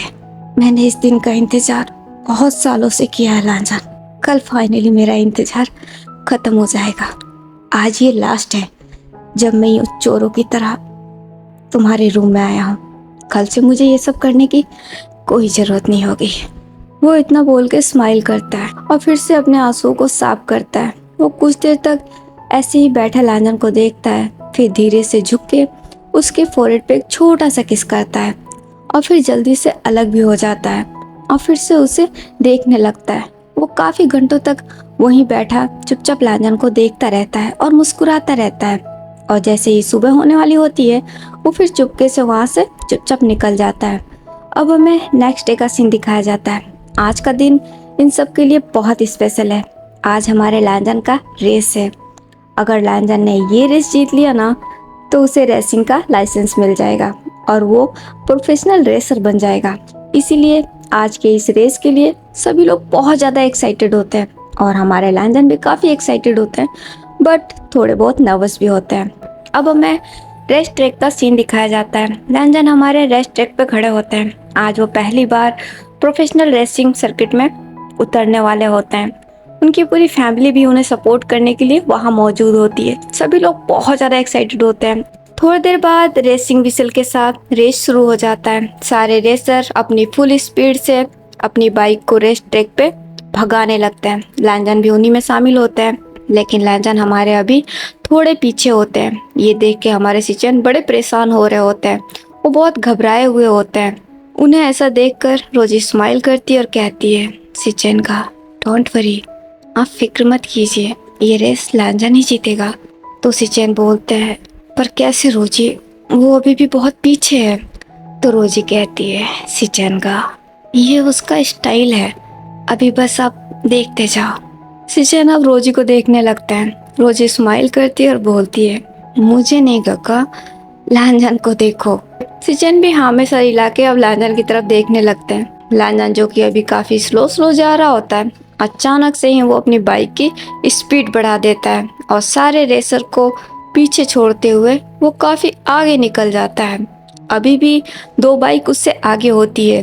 ये देख लैंजन अपनी बाइक की स्पीड और बढ़ाता है और पहली बाइक को वो कट मारते हुए उसके सामने से निकल जाता है। ये देखकर उसके आगे वाली फर्स्ट बाइक भी अपनी स्पीड बढ़ा देती है। अब इन 2 बाइकों में कंपटीशन होने लगता है, कभी वो आगे तो कभी लैंजन आगे। ऐसे ही थोड़ी देर तक चलता है, लेकिन फाइनली जब फिनिश लाइन दिखती है तब लैंजन अपना मास्टर स्ट्रोक खेलता है। वो अचानक से ही अपनी बाइक की स्पीड और भी ज़्यादा बढ़ा देता है और उस आगे वाली बाइक को पीछे छोड़ते हुए वो फिनिश लाइन क्रॉस कर देता है और इसी के साथ वो ये रेस जीत जाता है। ये देख कर सभी लोग बहुत ही ज़्यादा खुश हो जाते हैं। सभी लोग अपनी अपनी जगह से उठ के खड़े हो जाते हैं और लैंजन का नाम लेकर चेयर करने लगते हैं। सिचन भी बहुत ज़्यादा खुश होते हैं। वो रोजी को देखते हैं और बोलते हैं, रोजी, मेरे भाई ने कर दिखाया। रोजी भी स्माइल करती है और बोलती है, काका, मैंने कहा था ना, लैंजन ये रेस जरूर जीतेगा। उसने इसकी तैयारी पिछले 2 सालों से की है। सिचन भी स्माइल के साथ हाँ में सर हिलाते हैं। यानली भी बहुत ज़्यादा खुश होती है। वो भी सिचन का हाथ पकड़ लेती है और बोलती है, सिचन, तुमने देखा, हमारा लैंजन जीत गया। तो सिचन कहता है, हाँ यानली, हमारा लैंजन जीत गया। आज मेरे डैड का सपना पूरा हो गया और मेरा भी। आज मैं बहुत खुश हूँ, बहुत ज़्यादा। अब हमें हमारे विंग को दिखाया जाता है, जो कि खुद भी वही मौजूद होता है, लेकिन वो इन लोगों से काफ़ी दूर होता है। वो भी तब से लैंजन को ही देख रहा होता है। जैसे ही लैंजन फिनिश लाइन क्रॉस करता है, वो भी खुशी से उठ के खड़ा हो जाता है। उसकी आंखों में अभी आंसू होते हैं। वो अपने आंसुओं को साफ करता है और बोलता है, आखिरकार तुमने कर दिखाया, आई am so proud of you. वो इतना बोल के स्माइल के साथ क्लैप करने लगता है। अब हमें लैंजन को दिखाया जाता है, जो कि अपनी ट्रॉफी लेने के लिए स्टेज पे गए होते हैं। उन्हें उनकी ट्रॉफी मिल जाती है। लैंजन अपनी ट्रॉफी को लेके बहुत खुश होते हैं और साथ ही साथ वो बहुत ज़्यादा इमोशनल भी हो जाते हैं। वो अपनी ट्रॉफी को सिचन को दिखाते हैं। सिचन भी देख के बड़े खुश होते हैं। वहाँ पे काफ़ी सारी लड़कियाँ होती है जो कि हमारे लैंजन की फ़ैन है। वो लैंजन के लिए कब से चेयर कर रही होती है। वो अभी भी लैंजन को ट्रॉफी के साथ देख के बहुत खुश होती है। एक लड़की कहती है, लैंजन, you are amazing, I love you, please मुझसे शादी कर लो। तो दूसरी कहती है, नो लैंजन, मुझसे शादी कर लो, आई रियली लव यू। तभी एक लड़की स्टेज के बहुत पास आ जाती है और कहती है, लैंजन, please will you marry me. लैंजन ये सुन के वो लड़कियों की तरफ देखने लग जाते हैं और उनकी पूरी फैमिली जोर जोर से हंसने लग जाती है। रोजी भी ये देख सुन के स्माइल कर रही होती है, लेकिन हमारा विंग, उसे बहुत ही ज़्यादा गुस्सा आ रहा होता है। वो तो अपनी मुट्ठी कस रहा होता है और घूर के ही उन लड़कियों की तरफ देख रहा होता है। फिर वो अपनी आंखें बंद कर लेता है, एक लंबी सी सांस लेता है, फिर वो अपनी आंखें खोलता है और साथ ही साथ अपनी मुट्ठी भी। फिर वो अपने आप को देखता है, अपने कोट को थोड़ा ठीक करता है और स्टेज की तरफ बढ़ने लगता है। अब वो लैंजन के पास आ जाता है। वो जस्ट लैंजन के सामने खड़ा होता है। लैंजन विंग को अपने सामने देख के थोड़े हैरान होते हैं और वहाँ पे मौजूद लोग भी, वो भी विंग को देखते हैं और बोलते हैं, मिस्टर वेई, आप यहाँ? विंग भी उन सब की तरफ देखता है। वो स्माइल करता है और बोलता है, क्या मैं कुछ कह सकता हूँ? एक आदमी स्माइल करते हुए हाँ में सर हिलाता है और बोलता है, ऑफ कोर्स मिस्टर बी, आप बोल सकते हैं, आपको पूछने की कोई जरूरत नहीं है। वो इतना बोल के माइक विंग की तरफ बढ़ाता है। विंग भी स्माइल करते हुए उससे माइक ले लेता है। फिर वो लैंजन की तरफ देखता है। लैंजन बड़ा ही कंफ्यूज होता है। उसे समझ में नहीं आ रहा होता है कि विंग यहाँ स्टेज पे क्या कर रहा है। वो बहुत ही कंफ्यूजन के साथ विंग को देख रहा होता है। विंग समझ रहा है कि लैंजन कंफ्यूज है। वो भी लैंजन को देखकर स्माइल करता है। फिर वो माइक लेके उन लड़कियों की तरफ मुड़ जाता है। वो सारे ऑडियंस की तरफ देखता है, फिर स्माइल करते हुए बोलता है, आज मैं यहाँ एक बहुत ही इम्पोर्टेंट अनाउंसमेंट करना चाहता हूँ। ये सुन के सभी लोग बहुत ज़्यादा शांत हो जाते हैं और विंग की तरफ देखने लगते हैं। विंग अगेन एक हल्की सी स्माइल करता है और बोलता है, मैं आप सबको ये बताना चाहता हूँ कि मैं बहुत जल्द शादी कर रहा हूँ। ये सुन के हमारा लैंजन बड़ा ही हैरान हो जाता है और साथ ही साथ लैंजन की पूरी फैमिली भी। ऑडियंस में से काफी लोग ये सुन के बहुत ज्यादा खुश हो जाते हैं और काफी लोग बहुत हैरान भी होते हैं। जो लोग खुश होते हैं वो खुशी से कहते हैं, ये तो बहुत अच्छी बात है, तो आप कब कर रहे हैं शादी और किससे? विंग भी ये सुन के वो लैंजन की तरफ देखता है। लैंजन जो कि अभी काफी हैरान होता है और वो हैरानी से ही उसे ही देख रहा होता है। विंग ये देखकर स्माइल करता है। फिर वो लैंजन के पास आता है और उसका हाथ पकड़ लेता है। फिर ऑडियंस की तरफ देखता है और बोलता है लैंजन से। ये सुन के सभी के सभी बहुत ज़्यादा शॉक्ड हो जाते हैं और ना सिर्फ ऑडियंस, ये सुन के तो हमारे लैंजन भी बहुत ज़्यादा शॉक्ड हो जाते हैं। ओके गाइस, आज के लिए बस इतना ही। आगे की स्टोरी हम नेक्स्ट पार्ट में जानेंगे। इसका नेक्स्ट पार्ट बड़ा ही अमेजिंग होने वाला है। अब हमारे विंग की फीलिंग्स सबके सामने आएगी। अब वो बताएगा कि वो एक्चुअल में क्या चाहता है। उसके दिल में बहुत सारे राज हैं जो कि अब लैंजन के सामने आने वाले हैं और फाइनली हमारे विंग और लैंजन एक होने वाले हैं। इसीलिए मैंने इस पार्ट को इतना लॉन्ग बनाया है ताकि मैं लैंजन और विंग को जल्दी से एक कर सकूं और फाइनली नेक्स्ट पार्ट में वो दोनों एक हो जाएंगे, सब कुछ ठीक हो जाएगा। तो आज का पार्ट आप लोगों को जैसा भी लगा हो, आप लोग प्लीज मुझे कमेंट करके बताना बिल्कुल मत भूलिएगा। और अगर आप लोगों को पसंद आया हो तो मेरे इस वीडियो को अपना ढेर सारा प्यार दीजिएगा। इसे लाइक, कमेंट, शेयर और मेरे चैनल को सब्सक्राइब करना तो बिल्कुल मत भूलिएगा। तो फिलहाल के लिए तो मैं चलती हूँ। हम जल्दी मिलेंगे तड़प के नेक्स्ट पार्ट में। तब तक आप सब अपना ख्याल रखिए। Bye bye, take care.